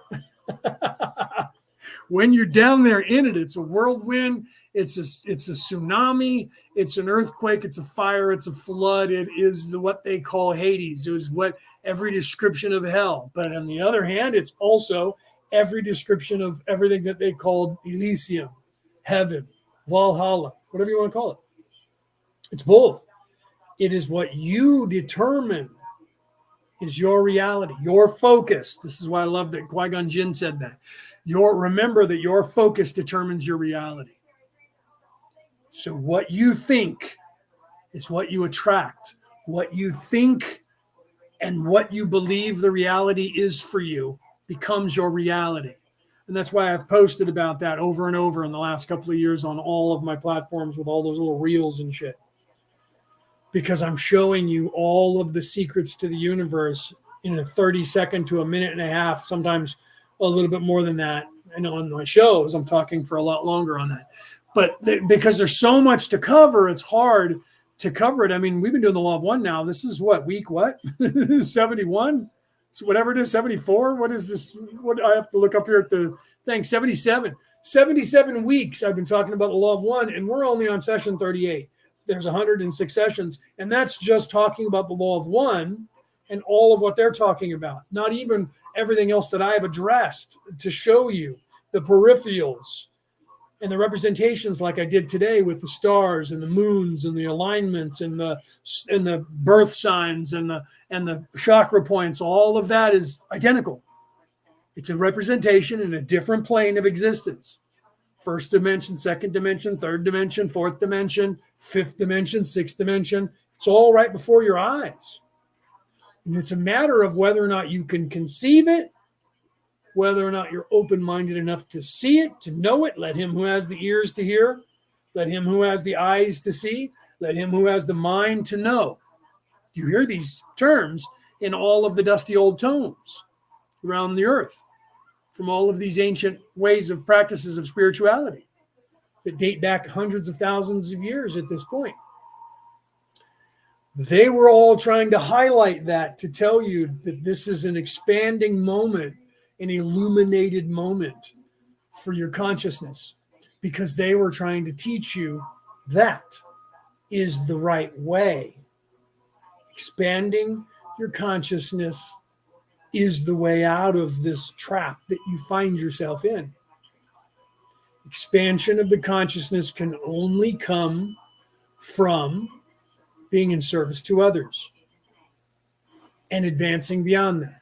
If you are in service to self, you will only move up into the place that is completely in service to self, and that will continue and getting more and more evil until you get halfway through the sixth density. And whether you want to believe it or not, that is as far as you can go. That is hell. That is purgatory.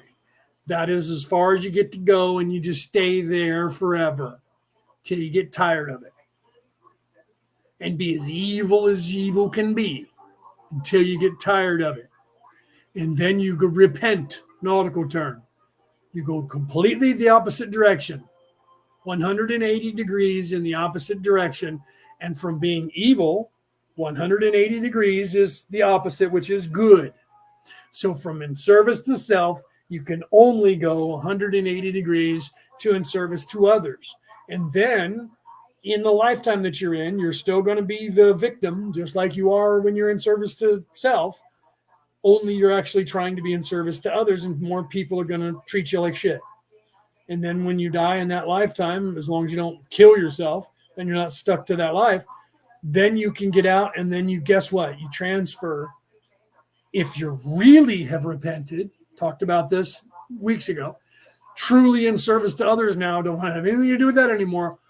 All of a sudden, the next life you move into is completely the opposite. And then what happens is, because you've gone through all of that, most of the time, the best wanderers in the universe are the people who were the evilest for the longest, because they know what it entails to be evil in all those levels. And they're the ones who volunteer to come back all the way down to here. That's why some people who are very awake, when they get close to being unveiled, they become afraid and they don't want to know any more knowledge. I just talked about this the other day with Cassie, as a matter of fact.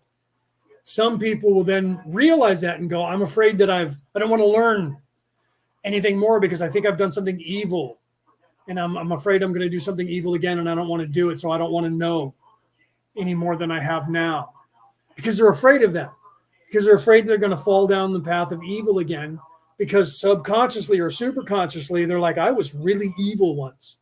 That's normal and okay, because everyone has to do it. Nobody goes through this scenario. It's not designed for somebody to go every lifetime and be completely in service to others always. Those people are called Jesus, Muhammad, the Buddha, and they just did it in one lifetime. Do you see? Those people are ascended masters, not just ascended masters, but ascended masters. Okay? They're very rare in the universe. Very rare in the universe. All the rest of us, this place is designed for you to be everything.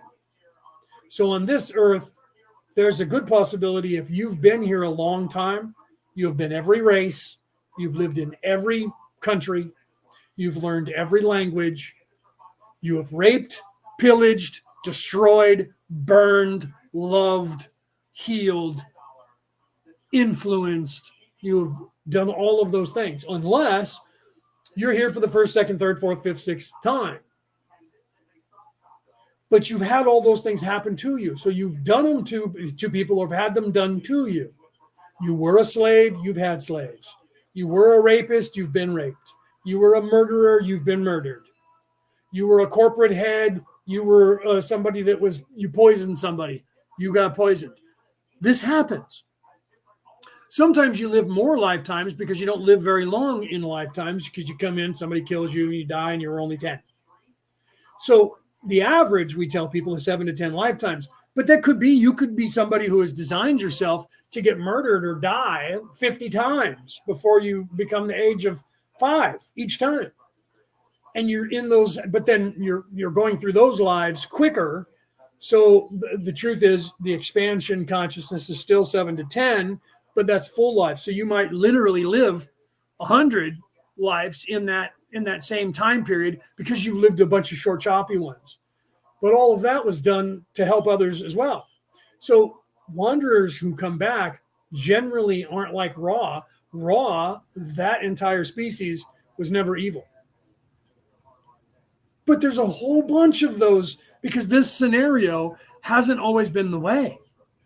So there are people that have gone all the way back to the creator and an entire species that have become one and then become one with an entire galaxy and then become one with an entire universe. And that entire universe who became one with multiverses, who became the creator, never went through this scenario. And when they came back, they're going through it now. Okay. When they're done, after the millennia it takes to get back to the creator, they'll have to go through this if they recycle, because this is the way now. But there are people who are coming back as wanderers who haven't gone through this yet, and they're coming here to go through it on purpose, but being in service to others and coming here to help as well at the same time. Some of those people are aware of it, and they become very emotional when they talk about this place and how beautiful it is, because they're seeing it from that perspective, even though bad things are happening to them and they're going to do bad things. So you guys need to realize that. So whenever you look at somebody, the reason that they say, judge not lest ye be judged, the reason Jesus said that is because on the expanded consciousness level, when you look at someone and you're judging them by what you would do or what you have done in another lifetime. That person's evil and I know it. Because why? Because that's what I would do if I was evil. How can you think that up in your head if you've never been evil? Oh, I know that because I've seen evil people and I know how they work. Yeah, you do. But to think like them means you have to become like them. That is, I talked about that too. If you go to become a profiler in any country, in this is in the case of the United States at Quantico, and you're learning that, they warn you and they do psychological evaluations on you to make sure you're strong enough, because to catch an evil person who is a serial killer, rapist, murderer, you have to become one in your mind to think up the shit that they think up, to try and get a step ahead of them, to also be able to figure out what they're doing when you see it. So that means you have to become. In your brain, you are becoming. And then on the television shows for children, which are all the television shows on television, they talk about that when somebody goes undercover. Well, he's been undercover so long, he might get lost in there and not remember who he is, and he'll start acting like that undercover character. And then they do scenarios in where they show you that somebody did that. There was a movie, I don't remember what it was, but they caught this guy and he died of old age, and they found out he was actually an undercover FBI agent who ended up becoming a gangster and stayed in that life because the FBI screwed him over, and he already had that cover and went deep into the cover, and the FBI screwed him over, and they thought that he had lost his way and became that, and they tried to kill him. So he got mad and became it because he was pissed off at them.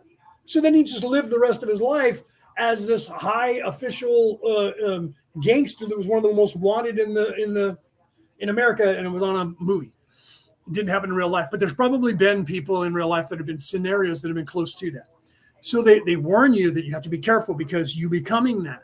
And they did movies on that, like The Red Dragon from the books that became, I don't remember who the author was now, that wrote The Red Dragon and Silence of the Lambs that became movies. Those were based on a real person that really happened to, but they didn't, they were a teacher in the Quantico, and they were teaching people how to, and that guy, there's all the television shows that came out running up to the year 2000 in the United States about that were done. There was a woman and a guy, and Millennium was one of them, and there was a bunch of television shows about profilers that became very popular in the 80s going into the 90s up to the 2000s here in America, including all the books that were written of the Red Dragon and Manhunter, and that became the movie Manhunter, which was from the Red Dragon, and then they redid it as the Red Dragon and Silence of the Lambs, and all of that. Those were all based on real events and real characters and real profilers, and most of them were based on the guy who was the teacher at Quantico for the FBI. That those were his cases, and that people wrote those books that became movies from his actual case studies and him as that profiler. And most of your television shows that are about profiling today are based on those stories that were based on that guy who's now retired, who trains people and used to train people at Quantico. You can look that up. Okay. That goes on around the world. There's a lot of people that have that. Scotland Yard's another one that has some very interesting characters who train it. Heseltine, if you know who he is, Gary Heseltine. He investigated Rendlesham Forest. I've talked to him. I've interviewed him. Had him on Ancient Aliens. Had him on my show on Orion Rising back in season 12 or 13 of Ancient Aliens. And we did a show just like I did with Giorgio Tsoukalos the year before. So we're talking 5 years ago. So it was 4 years ago, or five years ago, not 6 years ago. Wait a minute, I'm 56.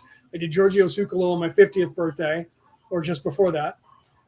And so it was the next year or the year after. So I was either 51 or 52, and I'm 56, going to be 57 this year.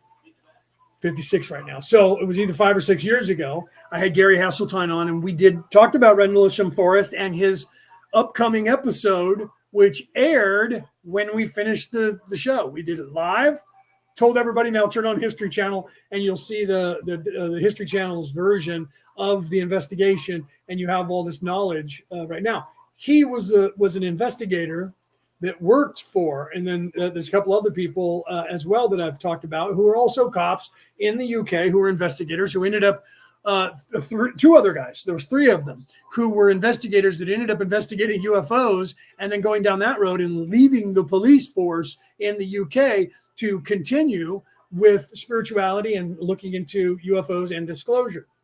Heseltine was one of them. You could look that up. So those guys were two of them were profilers, is my point. Okay. And they ended up getting away from that and going into trying to get disclosure for everybody around the world for what the governments are hiding from everyone when it comes to aliens and that kind of stuff. Okay. So aligning your chakras, let me get back on point and then we'll end for the day. Let me finish this. Hold on. I stopped this and they're down to the last part. So let me go ahead and let them finish this, right? This, as you may see, is often quite damaging to the further polarization of fourth density negative entities, for the further negative polarization can only come about through group effort. As the fourth density entities manage to combine, they then polarize through such services to self as those offered by the Crusaders of Orion. You may ask more specific questions in the next session of working. Are there any brief queries before we leave this instrument? 38.15 Questioner, I would just like to know if there is anything that we can do to make the instrument more comfortable or improve the contact. Ra, I am Ra. All is well. We leave you in the love and light of the one infinite creator. Go forth rejoicing in the power and in the peace of the one creator. Adonai. I know, and to answer your question, Cassie, no. She said, I don't think Leo's seen this whole conversation. No, did not have my glasses on, and I was talking. So now what I'll do is I'll go back and so if you have a question, throw it up there, but I'm going to go back and read what you guys were talking about to see in the chat what you guys were talking about to get you to where you were, right? So if there's something that I missed, give me a quick paraphrase there, and we'll go from there. If you have questions, we'll put them up in the chat real quick while I'm going back to read, and I'll fill as I'm talking to see if there's something. So if there's something I missed, because Cassie just said, I don't even know if Leo saw our soul conversation, laugh out loud coincidence. Sorry, I didn't believe in coincidences anymore. So I'm not sure if that was reference to conversation that we were that you guys were having in the chat. then let me know. And if not, I'll just continue with what I was talking about, because I didn't, without my glasses on, I don't see a lot of what you guys are saying. I kind of paraphrase and I can see some of it. So I know if you're asking a question or if you're talking amongst yourselves. So if you guys are talking amongst yourselves, I'll just kind of read it. And sometimes I go back later and I'll read that to see what you're talking about. Right. So if you guys have questions, toss them up there now. And if not, like I said, I'll just keep filling as I go here. So literally the last part of what Ra was talking about there is pertaining to what we were talking about. No, she says no separate conversation about the Silence of the Lambs reference. Oh yeah, okay, no. So if you guys had an entire conversation about that, no, I didn't. Not in the chat here. But you and I talked about that as well, Cassie. I don't remember if that was like a month ago now or not, but you and I actually talked about that a little bit as well. So what you have to realize is, getting back on point with all of the profiling and that whole thing and going down that road, judge not lest ye be judged. You have to realize that, where does that come from? It comes from the darkness in you. People judge people by how they would be if they were that person. So if they look at somebody and go, that guy's evil, and this is why I make the point of people getting to the realization of seeing people that are egoic or in service to others, or service to self, and doing things, and even the ones that are hiding and trying not to, and they're aware of it. Your first instinct is to try and point that out. And then you can get caught in that and just say, I have to fight. Someone has to do it because nobody seems to be doing it. And you can get stuck there and stay there for a very long time, if not your entire existence, without actually going past that point. You're becoming aware. That's how you're able to discern that and look around and see those things. But then you feel that it's your job. I have to point it out because nobody's doing it. And so you spend time trolling these people, and you go onto their show and you're an idiot and you're asleep and you're evil and you're this and that, and you're more than likely right about all of that. Okay. But you're only serving the purpose at that point. You don't realize it. You're serving the purpose where some people are listening to you and leaving. People that are already that person's little acolyte that they've already wooed, that they've already charmed with their Jedi mind trick, like a vampire. Those people are going to look at you and go, you're the one who's the problem. And you're going to solidify them into following that person even longer. So you're only helping a small portion, and you're doing the exact opposite to an equal amount of portion. So the truth is, in doing that, you cancel yourself out, because you do help 3 or 4 people, but you make 3 or 4 people go further down the rabbit hole of being stuck with that person and being bamboozled by that person. So you only see, well, I'm helping people. That's just like here. Some could say and do that, say that even me doing what I'm doing, those people who are evil are going to be more solidified by me doing this. So I'm only helping a small portion, but I'm also condemning a small portion by doing so. They're also not wrong. Okay, they're also not wrong. The difference is that being in service to others and that vibratory rate has a stronger effect in the positive on the entire whole than the negative does on the entire whole. You just don't know about that part. Those of us on the other side do. Not everybody. You have to ascend to a certain place. So that's why we tell people when they start becoming awake, they go, well, what can I do? I don't know what to do. I'm afraid. I don't want to. You don't have to do anything except for be yourself.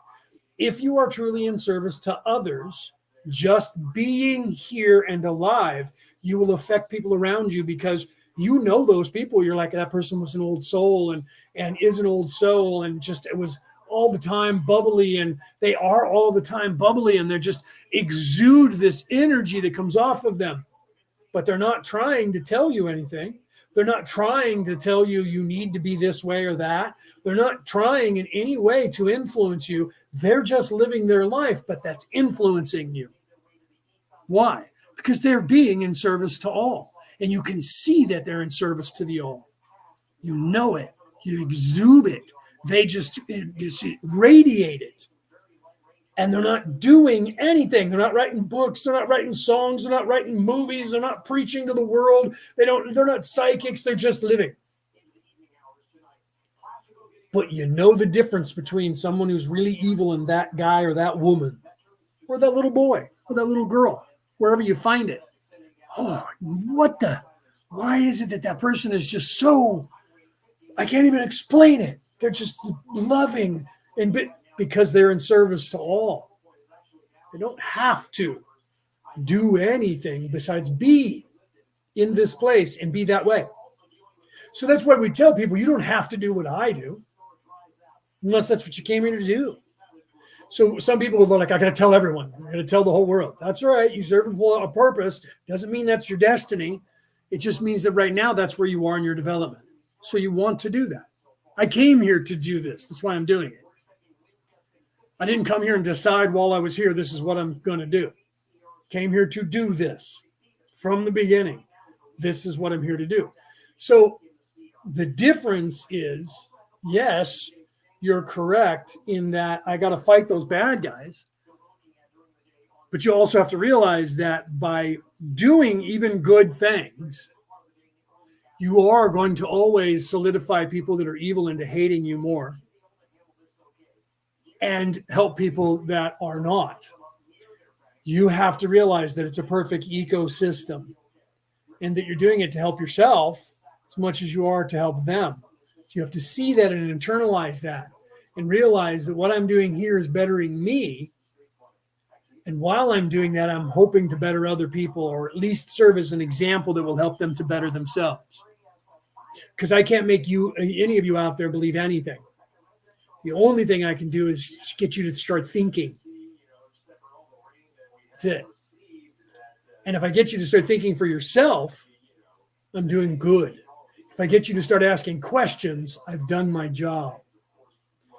If you go beyond that and start doing things to help others, even if it's just being a great person, then I've helped. Do you see? And that's how it changes everything, even though the evil people are going to hate me. They're going to loathe me. They're going to say I'm crazy, turn me off, try to point that out. But if you don't keep ascending and trying to make yourself better and make the world better, then who are you serving? You're serving a purpose, but you're serving a purpose stuck. So some people get stuck in the political realm and they're like, we're going to fight the evil, man. There's a battle between good and evil and we got to fight them in the streets. However, if we have to nuke them, if we have to shoot them off, we have to kill them. And they're all locked into the physical and they'll stay there their whole lives like that. And they'll try to do things in the physical and protest and run out and beat people over the head and try to get votes and they serve a purpose. That's some of those people are just there. That's where they are and they've never gone past that. So that's what they do. So you have to realize that. Am I that you? So again, you have to look within. Am I that person to where my job is, then I get to the spiritual part and I have to point out all the bad guys and what they're doing because I don't believe that all these other people are smart enough to catch it. That's ego. I have to tell everyone that person is ego and that person is ego and that person is ego because without me, they wouldn't know it. That's ego. So by pointing out those things, you're doing that. You believe in your mind that I have to be the one to tell people. I have to fight. And you're misguided into believing that it has to be a physical thing and I got to point at those people. You're supposed to rise above that and realize, and some people do, and you get to the point where you go, but then none of this actually matters. And this is all going to work itself out anyways. Yes, you're absolutely right. None of it matters.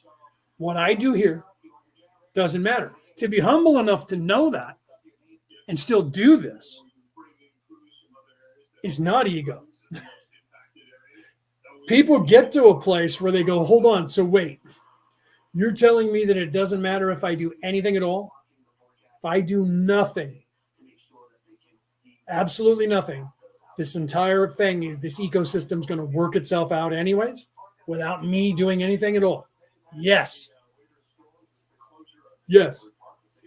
Well, then why should I do anything? people get to that level of expansion of their consciousness. And then they just go, I'm going to not do anything. I did it, apparently, my last lifetime before this one. Apparently, I was like, that's it. I'm not doing anything. I'm going off the grid. And that's what the psychic said. Many. And then afterwards, I realized that I shouldn't have. And now I'm working even harder to make up for it. Lost time. People get to that place and they say, well, then I'm not going to do anything. I'm just going to live my life. That's easier. It's easier. Less of a headache, less of a target. Your life will be a lot better off because you'll have less strife. You'll just have all the shit that everybody else has. That's it. And some people just go, man, I'm just going to do that. I don't have to do anything. No, you don't. It is only the stupid people like myself who want to do this, knowing that it doesn't matter whether I do this or not. That what does matter is time. If I don't do this and no one else does this, it'll take longer for all of these people to get unstuck. They'll still get unstuck. It'll just take a lot longer. So we do it to help them get that learning curve out of the way. We have the learning curve and we're trying to straighten out the curve so they don't have to. Some people still have to. So you can tell some kids, don't touch that stove, it's hot, and they won't do it. Most kids are going to touch it as soon as you're not looking, burn themselves, and then realize you were right. That hurt. Now I got to burn. Do you see? That's the same thing. If you can point out who's got ego, and those who will believe that will go, yeah, guys, you're right. I'm glad you told me. I'm out of here. Don't know how I didn't notice that. They haven't learned. And that's why people will say, if you're giving people something psychic or you're trying to teach them, they come to that realization too. You're not doing them any good by helping them. Some people realize that and they stop. Because they go, well, then I'm not going to do anything because people have to go through it organically. Right. But you're absolutely right, but it'll take them longer. So even if I say, don't touch the stove, that's hot. The kid who doesn't touch the stove eventually is going to burn themselves on something else and remember, wow, I remember when I was 5 and my dad said, don't touch the stove. Took them until whatever age that was to burn themselves to get why I said that. The other ones who people will go, why did you touch it? I told you not to. Freaking kids in service to self, touched the damn thing, burned himself. Well, he learned the lesson right away. It only becomes wrong if you go, come here, kid, I want to show you something, and you burn them. That's wrong. So knowing a thing and not stopping someone, watching your kid and thinking, I could warn my kid, don't touch the stove, it's hot, and they'll burn their hand, or I can just sit here and let the kid burn their hand. That's wrong. That's the same as taking that kid's hand and burning them. It's wrong. So you don't just allow your kid to burn themselves because you think, hey, they got to learn sometime. That's egoic. So the same thing is applied to, well, if I know that this entire scenario is just going to happen on its own, you're supposed to realize that if you don't help, it's going to take longer. That's the opposite scenario to burning their hand or letting them burn their hand when you could have stopped them from burning their hand and tried to warn them. Why would you do that? Because you're trying to help them by not allowing them to burn themselves because they don't know any better. Hence the term, Father, forgive them for they know not what they do. You don't just let the child burn himself because he's going to get burned. If the authorities found out that you knew about it and watched him, you're going to get in trouble because that's called neglect, child endangerment. The same thing applies on a spiritual level. To know a thing and not do something is the same as allowing it, which is the same as being complacent or the same as making it happen. So you're supposed to come to that realization. You learn how this place works. Then you realize I have an obligation to try and help. So even though you know I don't have to do anything and it's going to work itself out anyways, and I'm just going to stop, Not doing anything is watching the child walk up to the stove, knowing it's going to burn itself and allowing it to happen.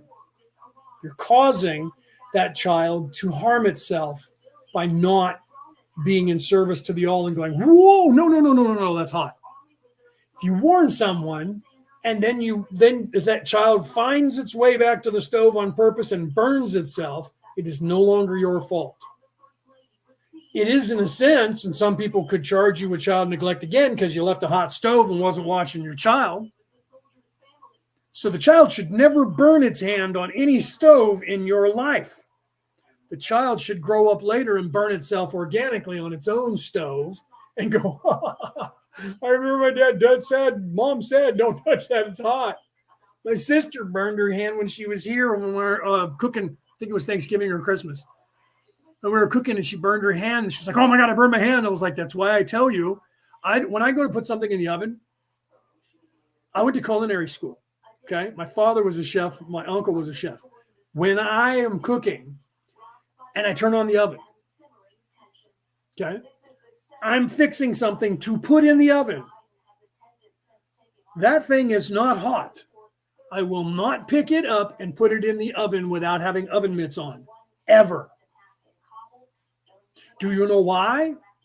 Because if you never work with anything going in or out of the oven without having oven mitts or some sort of protection, then you're less prone to accidentally forget and go to grab something with your bare hands because you never do it. You always cold chicken on a platter that's cold on the counter that I just put spices in that's going in the oven. I will pick it up with gloves and put it in the oven with gloves on. Okay? Never touch it without, because then guess what? You're never prone to reach for something automatically and pull it out of there. Oh, that's hot. I burned my hands. Because you never do it.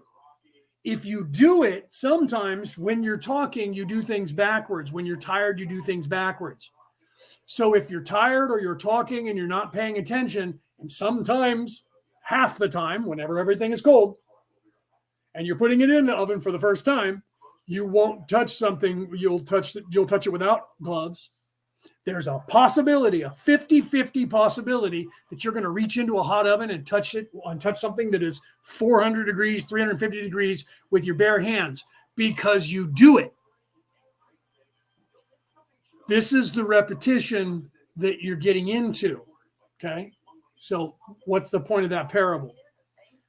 When you're dealing with people and you're dealing with spirituality, if you take that same approach to what you're doing, that 100% of the time you do it the same way, then you're not prone to accidentally do something to harm someone else.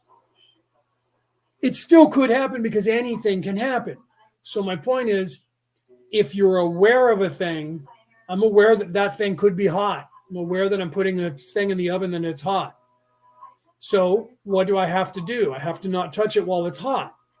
If I'm constantly not touching it because it's potentially hot, even when it's not, and I'm making sure that I can't burn myself, the possibility of me burning myself goes down by 98%. The same thing goes with spiritual practices and dealing with people and dealing with others. If I constantly think to myself, I could harm you by, and look for those things. What I'm doing, is it harming or helping people? That's the bottom line. This is why all of these parables that I just told you, that's the bottom line. So when you get to the realization of, you know what, it doesn't matter if I do anything. I'll just stop. It doesn't matter. It's all going to work out on its own. That's when you're supposed to look at it and go, so if I'm not doing anything, what does that change? Well, this thing's going to work out on its own anyways. However, if I do something, will it make a difference? Well, it's not going to make much of a difference. Hold on. There's that word. That means you know that you're acknowledging that it's going to make a difference. It's just how much of a difference is it going to make and how much of a difference is it going to hurt? If the end justifies the means, the needs of the many outweigh the needs of the few or the one. Do you see? So if by me doing this, there's a possibility, 100% possibility, 80% possibility, 50% possibility that what I'm doing will help more than it won't, I'm obligated to help. Do you see that? So therefore, not helping is doing more harm than helping. You're supposed to come to that realization. If you want to ascend and you get to this, and I want to know these things, you have to realize what you're getting in for or getting into. And I tell people that when they're getting to the point of no return, that seminal point in their awakenedness, and I know when that point is, and I've had conversations with people, I will tell them, you are on the precipice of the point of no return. You can, at this point, still go back into the matrix and pretend you're a rock star and eat the food and think it tastes good. You can do that right now, and nobody's going to fault you for it. But if you go further now, there's no going back. And that includes, and we try to warn you, that includes everything in between of all the things I just said to you, all the realizations that once you start down the path of helping people, you're either all in or you're not. Doesn't mean you can't, but you need to be aware of that in the beginning, that, look, this is hard. It's not easy. Doesn't mean that you have to become a wanderer and you have to do what I'm doing. But you have to become aware of the possibilities, and you have a responsibility to do something and be aware of it.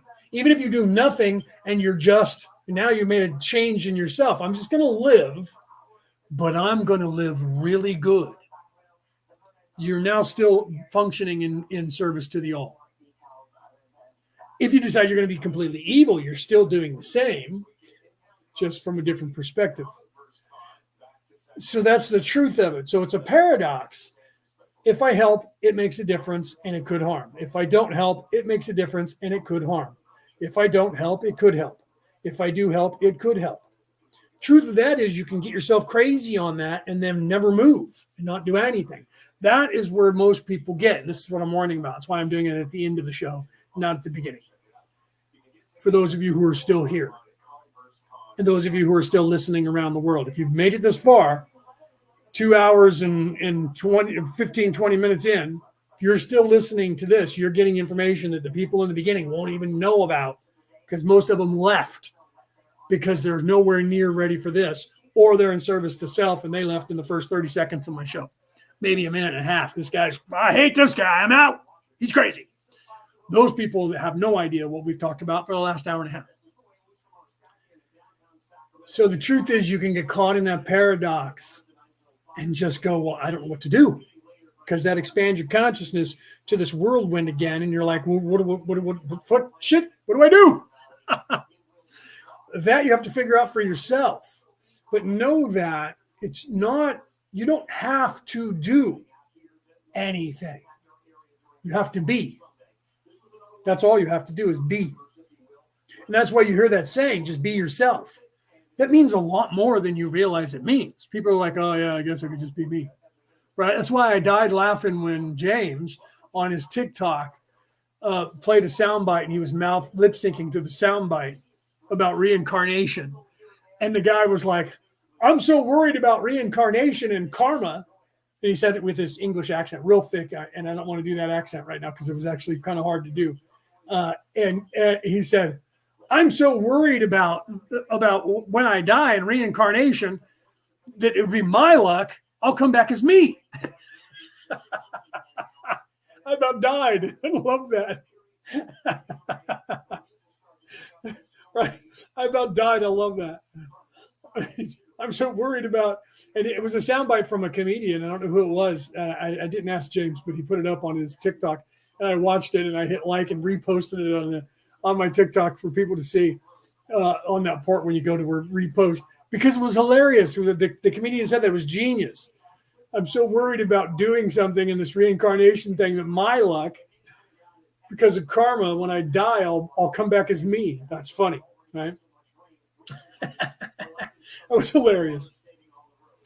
So that's the paradox, and that's why I thought it was hilarious. And I don't know if he just thought it was funny and did it, and put it up there, or if he understood the paradox. That's the paradox of choosing. That's to be or not to be from Hamlet.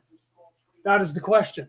That is what Shakespeare was writing about in that paradox in Hamlet. If you've ever read Hamlet or watched any of the movies, when he says to be or not to be, it's not just talking about should I fight against my uncle who killed my father and point that out or not. It's everything. Should I be a man or not? Should I be the king or not? And beyond that, existentially and beyond, to be or not to be, being. That is the question. So Hamlet was very awake, but he was also a very immature. He was supposed to be younger than most of the characters, most of the actors who played him were in their 30s or 40s when they played him. He was actually like 14 in the story, maybe less. He was young. So he wasn't even really a full-grown man yet. So he was very awake, and he wasn't sure what to do because he was afraid of the outcome, not because of being a coward, but the same as like the paradox that Abraham Lincoln had with the Civil War. If I sign the Emancipation Proclamation, we might end up in a civil war. They ended up in a civil war, and then he signed it. Some say he only signed it because of that. That's not true. His letter was, I'm afraid it's going to rip this country apart if we do this right away. And then the country tore itself apart. So he did it anyways because he wanted to and he had to. But those people out there who hate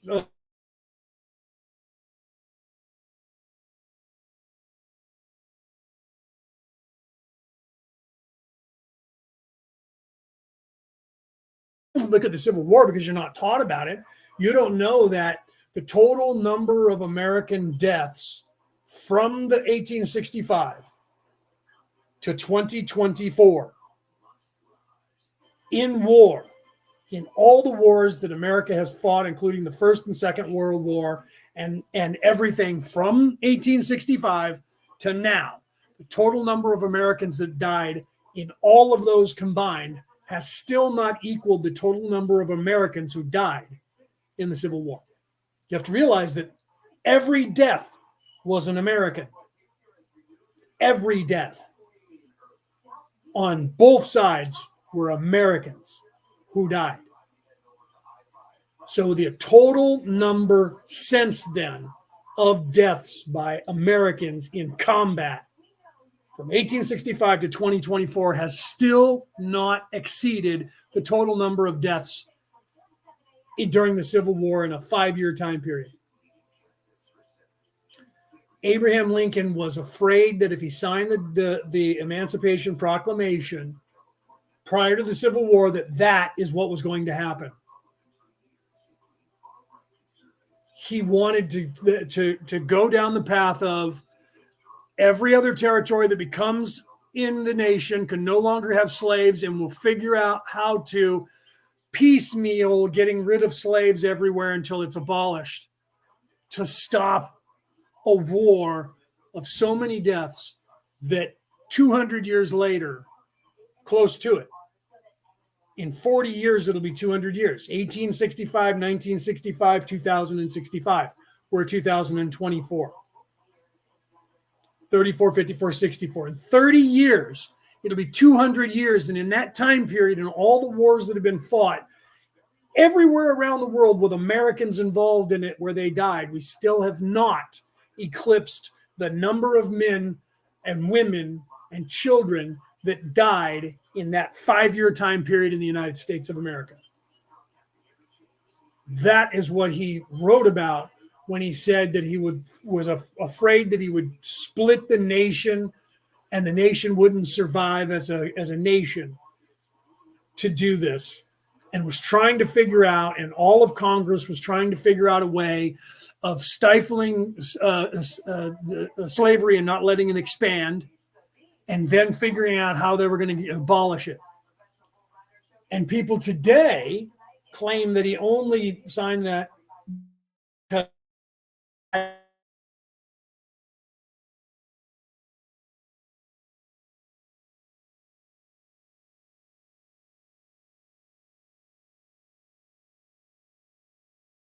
Fully so, should have been.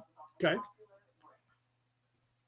And as I'm saying this now, all of a sudden my Wi-Fi is dipping down. I apologize if I'm buffing. So that's why afterwards he was like, well, we might as well do what we were going to do because now the war has broke out and our nation may not survive. So at least let's do everything we can to free these people.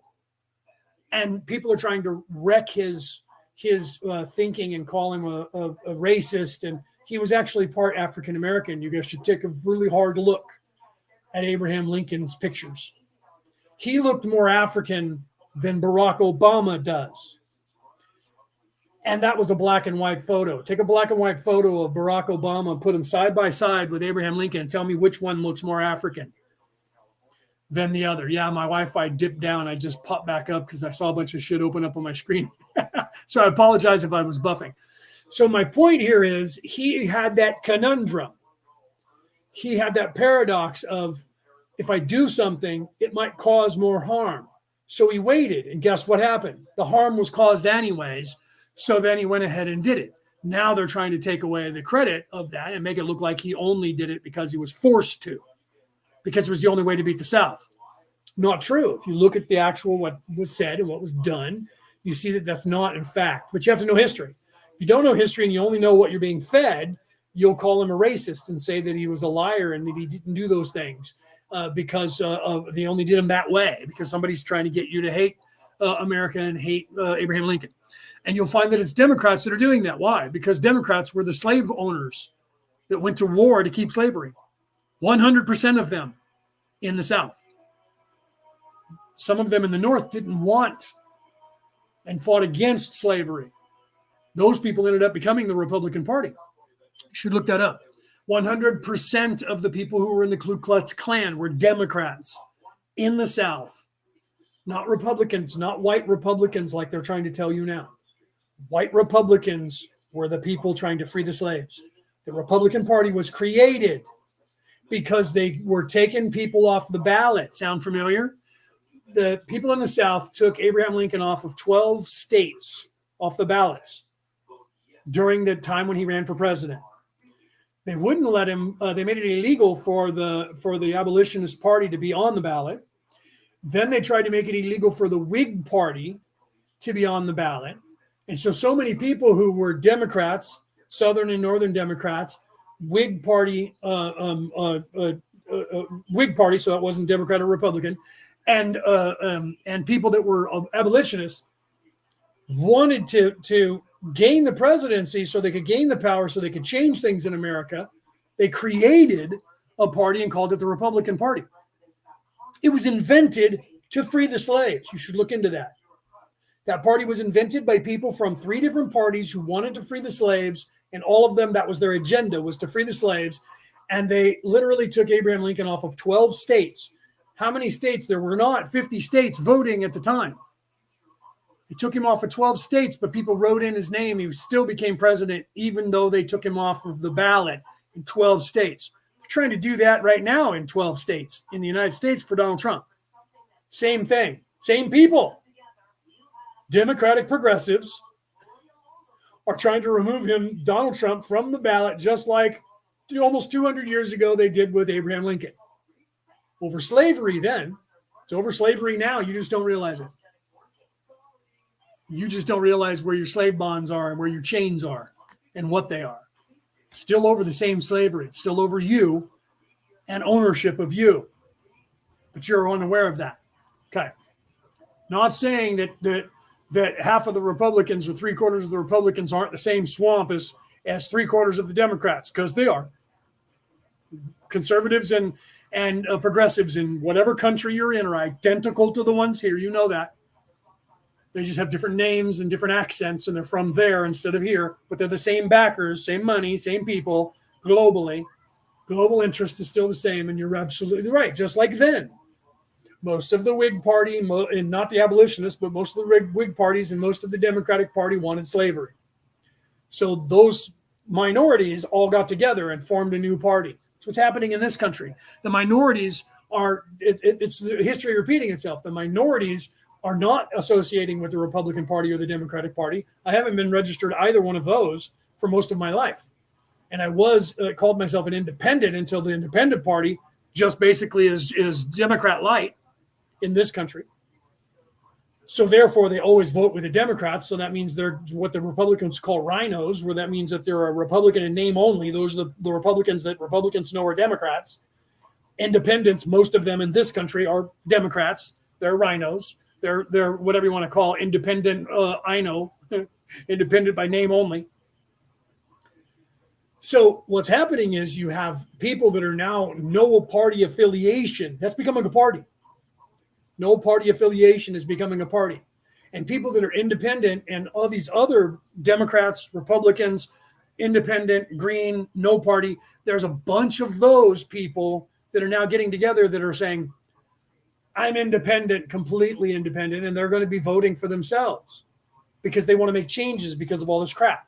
So that's what happened 200 years ago, or almost 200 years ago, during the time of the 15th president of the United States, Abraham Lincoln, being elected. And we're seeing that playing out in a scenario that's happening currently with Donald Trump. So are they trying to set up the scenario to where somebody assassinates Donald Trump? Very possible. It has an eerie similarity for those of us who see patterns. Okay? Those of you out there who see patterns, you know what I'm talking about. It's not a conspiracy theory. You see the patterns. So is it possible that there might be an attempt? Absolutely. They're trying to do it, trying to do worse to him what they did to, they didn't try to put Abraham Lincoln in prison. They're trying to put Donald Trump in prison because they were told by the coalition that if they assassinate him, there will be an open civil war. And they will lose. They know they will. That's why they're not pushing.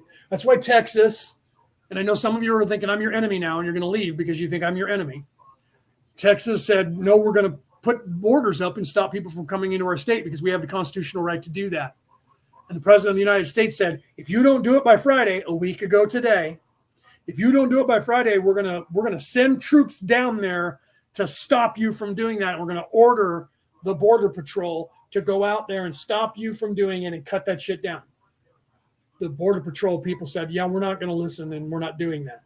So that left the only recourse is that the federal government of the United States, under the order of the president of the United States, would have to send military troops to Texas to go up there with guns and stop the Texas militia and law enforcement from stopping people from coming into the state of Texas and cut open the border and allow people to come in. They did that. If they did that, do you know how many Americans in this country, no matter what political party, would go, are you fucking kidding me? That's the first shot. That's the beginning of a civil war. They're literally going to shoot Americans because they don't want people coming across the border, trying to have a border. And some of you out there think I'm your enemy, and you're going to say, you were a totalitarian, crazy person who wants that you're a racist because you're trying to stop these poor people from coming across the border. How many of those, I ask all of you out there who think that I'm your enemy, how many of those poor people are coming across the border are you putting up in your house currently?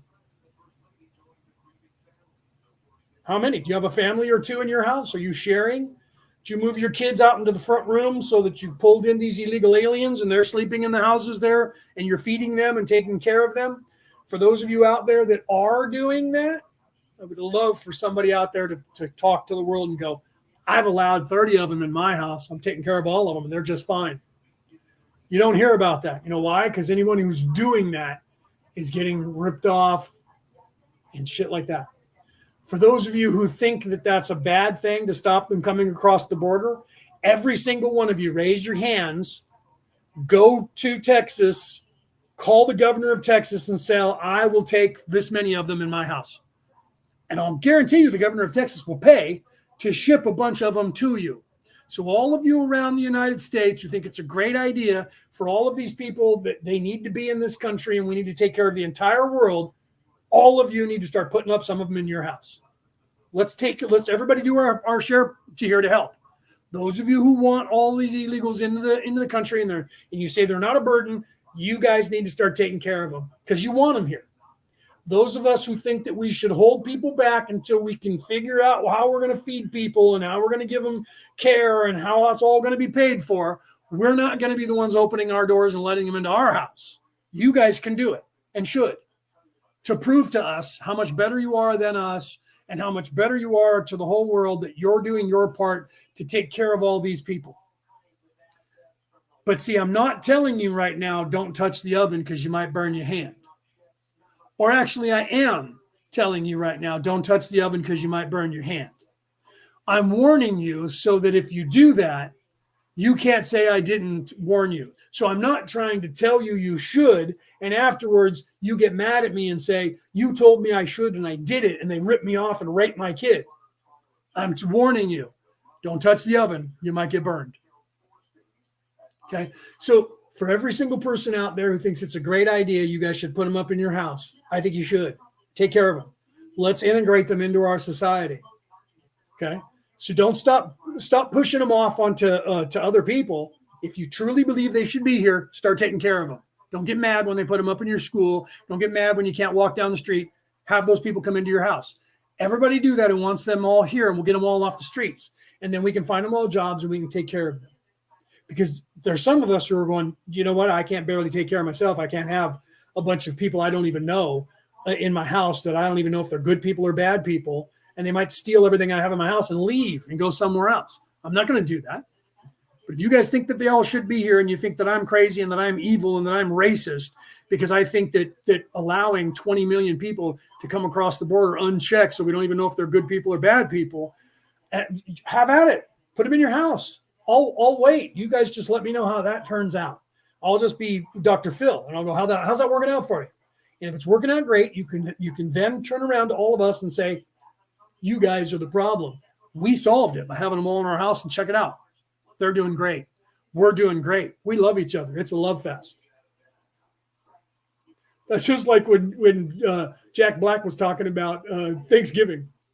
And he was like, fuck you and your tofurkey. And he's like, this is a meat lover's holiday. And he says, some of us love meat. And you know what? We're going to eat meat. And you know what? You might be right. And we might all die soon because of eating meat. And if that happens, then you'll be right. And you can play in the garden all day long. Right? And so that was his point. His point was the same with what he was saying. Okay. He was like, if you're right and all of us who eat meat are going to die early, then you'll be happy when we do. Leave us alone. Let us make our own choice. Okay. But he was warning about it. And so why? The warning is don't touch the oven. You might get burned. It behooves you when you know what's going on, is my point, to try and help. But you have to then look at, and what I'm doing, is what I'm doing helpful or not? So by pointing stuff out and causing strife, are you helping people? You are serving a purpose. You are. To what extent is what you need to learn about yourself? And once you start looking at yourself, that's when you start realizing, oh, okay, so this is an ecosystem. And that's why I don't. And people sometimes get mad at me. Why didn't you warn those people? Sometimes warning people isn't the right thing. Don't touch that. It's going to burn. But you don't want to just sit there and go, they're going to burn themselves. Do you see? So it's hard to point out, because if you point out to somebody that somebody's doing something bad and you got there late, that person's already gotten that person to believe that what they're doing is good. And they usually turn it around. That's the modus operandi of evil. And they'll be like, they're going to tell you I'm evil. And they warn you ahead of time. So then when it happens, you go, see, I told you. Yeah, they did exactly what I said, didn't they? They know how to work that. So you by pointing out and going on there, chances are that you're right. But by doing that, they've already prefaced their people with, and some people are going to come after me and tell you I'm evil. That's why I don't do that either. I let you believe whatever you want to believe and let you do whatever you want to do. If you think I'm evil, go find someone else. If you think I'm good, stay here. If you think I'm not helping you in any way, go find someone that is. I'm not going to say people are going to tell you I'm evil. They are. People are going to tell you I'm good too. You have to decide I'm not going to try and warn you that somebody's going to say something about me. I know that people say stuff about me all the time. It's just the way the nature of people are. And they're like, well, how come you don't defend yourself? That's why I don't defend myself. I don't defend myself because that person who is evil is going to tell you that I'm going to defend myself. And they're going to warn you about me ahead of time. And then they're going to tell you to go and create a conflict with me so that I can, if I'm not awake enough, will react exactly the way they want me to so that they can indoctrinate you further. So I do nothing and allow you to fall off the bike. Sometimes you have to do that, but it's negligence if it's your child and your responsibility is to keep the child from being burned. My responsibility is not to keep you from being burned. My responsibility is to help you learn what you need to ascend. What you do here is the nature of here. Children don't know the difference, so you can't just go, he's going to figure it out when he burns himself. That's wrong to do to a child because the child honestly doesn't know. You here are supposed to learn not to burn yourself. So if you're going to get a scar that's going to burn you by me not doing it, eventually you're going to get mad at me if you find out I knew about it and didn't warn you. But see, that's the double-edged sword. If you know somebody, one of your friends is cheating on his girlfriend or his wife, you tell the wife, you're going to be hated by both people eventually. If you do nothing, you're going to be hated by both people eventually. That's the same as whether you warn them or whether you don't warn them. Do you see? So you have to decide what is the better scenario. Either way here, I'm going to be the bad guy because I'm the one that unfortunately knows this answer. Same thing when you're awake. You're the one that knows the answer, so you have to weigh out, do I warn them? I'm going to be the bad guy either way. So what's the best scenario? Then you look at all factors. What's best for everyone, for children, for everyone around them? What is the best example? And that's when you go to warn someone, and then you try by the person, look, you're cheating on your wife and that's wrong, and I want you to know that I'm aware of it and that it's wrong. If they don't stop, then you go tell the wife. You're still going to be hated by both the second that scenario blows up because you either didn't say something or you did and they didn't believe you, and then they hated you because of that. Then later on they found out that you were right, and then they still are mad at you because they're mad at themselves, and then they maybe talk to you never again in your entire life. Being the adult is not easy. You're the bad guy always because children are not awake enough to take responsibility for themselves. Therefore, I will do what's best for the all always. I will either warn you or I won't. I will either try to help you or I won't. Most of the time when it comes to organic learning, I'll let you do what you're going to do. Say what you're going to say and think what you're going to think because you will learn it organically faster. I'm not going to allow you to hurt yourself or get burned. I'll stop you and go, oh, hold on. You're about to get burned over there. So I will try to warn you that what you're doing is possibly you might get hurt. But I'm not going to point out individuals and say that person's evil or that person's egoic or whatever. And you have to wonder why. Why? Well, because you're supposed to figure that out. If somebody, here's the example, the parable that was from the Bible. Jesus said, if you give a man a fish, you only teach that man, you only feed him for one day, and you teach him only to beg. If you teach a man to fish, he can feed himself for the rest of his life. So you don't just give somebody food. It's like, right? You don't just give it to them. Same thing with your kids. You have to teach your kids how to fend for themselves so that they can, so they're not reliant on you or somebody else their entire lives. This is what I'm here to do. Everyone on this planet is my child. You're all my children. And I'm someone else's child. So my job is not to keep giving you and enabling you.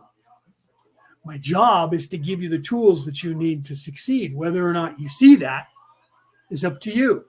Eventually, somewhere in life, you start realizing, my God, I'm sounding like my parents. That is the epiphany there is my God, I'm sounding like my parents. Should be a good thing. Unless your parents were evil, and then you're like, oh my God, I'm starting to sound just as bad as my dad. But you know the difference. You know if you're saying something in a good way or a bad way.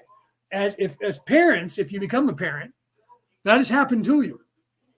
to where you're like, oh my God, I'm saying all the things to my kids. Now I get 100% why my parents were saying that. And all those times they were like, you don't understand this, son or daughter, now, but you will when you get older. When you have kids of your own, you hear those curses your whole life. And then it becomes true, not because your parents cursed you, but because they were right. And they were winging it just like you're winging it. There is no right way. There is no wrong way. There just is your way. And there just is a way of doing things. Own it. Again, in life, you should always look at things with the mindset of what would be the best outcome here? If I'm going to do anything at all, I'm going to be the bad guy anyways. Reserve yourself to that fact. That's why I laugh about that and go, I'm sure I'm your enemy by now, because you're programmed to trigger and get triggered by anyone who is in any way acting like an adult, because that's what all of the devices teach you. They all lock you into being in the lizard brain and being a child. Therefore, anyone who speaks in any way like an adult, you're going to go, you're not my mother, you're not my father. Because that's the mindset that you're being put in with everything that's going on, unless you're aware of it. First step in avoiding a trap is knowing of its existence. All right, I'm going to go. It's getting late. It's 5:45. It's getting dark. I got to close the windows. I didn't do that while we're on here. And I got to stop talking just because I've been rambling on too much. I love you guys. And I apologize if you guys asked a question in the chat and I didn't read it today. I was too busy trying to look into the camera and talk. It's hard to look into the camera and read the chat at the same time. So I apologize if I missed any questions or comments that I didn't comment on. I'll end up going back and reading it. I always end up doing that and scroll through it and see if there's anything. Those of you who make comments, sometimes you see an answer that pops up and you get a notification. What? 2 days later, he answered what I asked? Well, it's because that's when I found it. I went through and I actually read it. When I have time, I try to do that. All right, guys, I love you guys. Hopefully you guys learned something from this. I did. Right?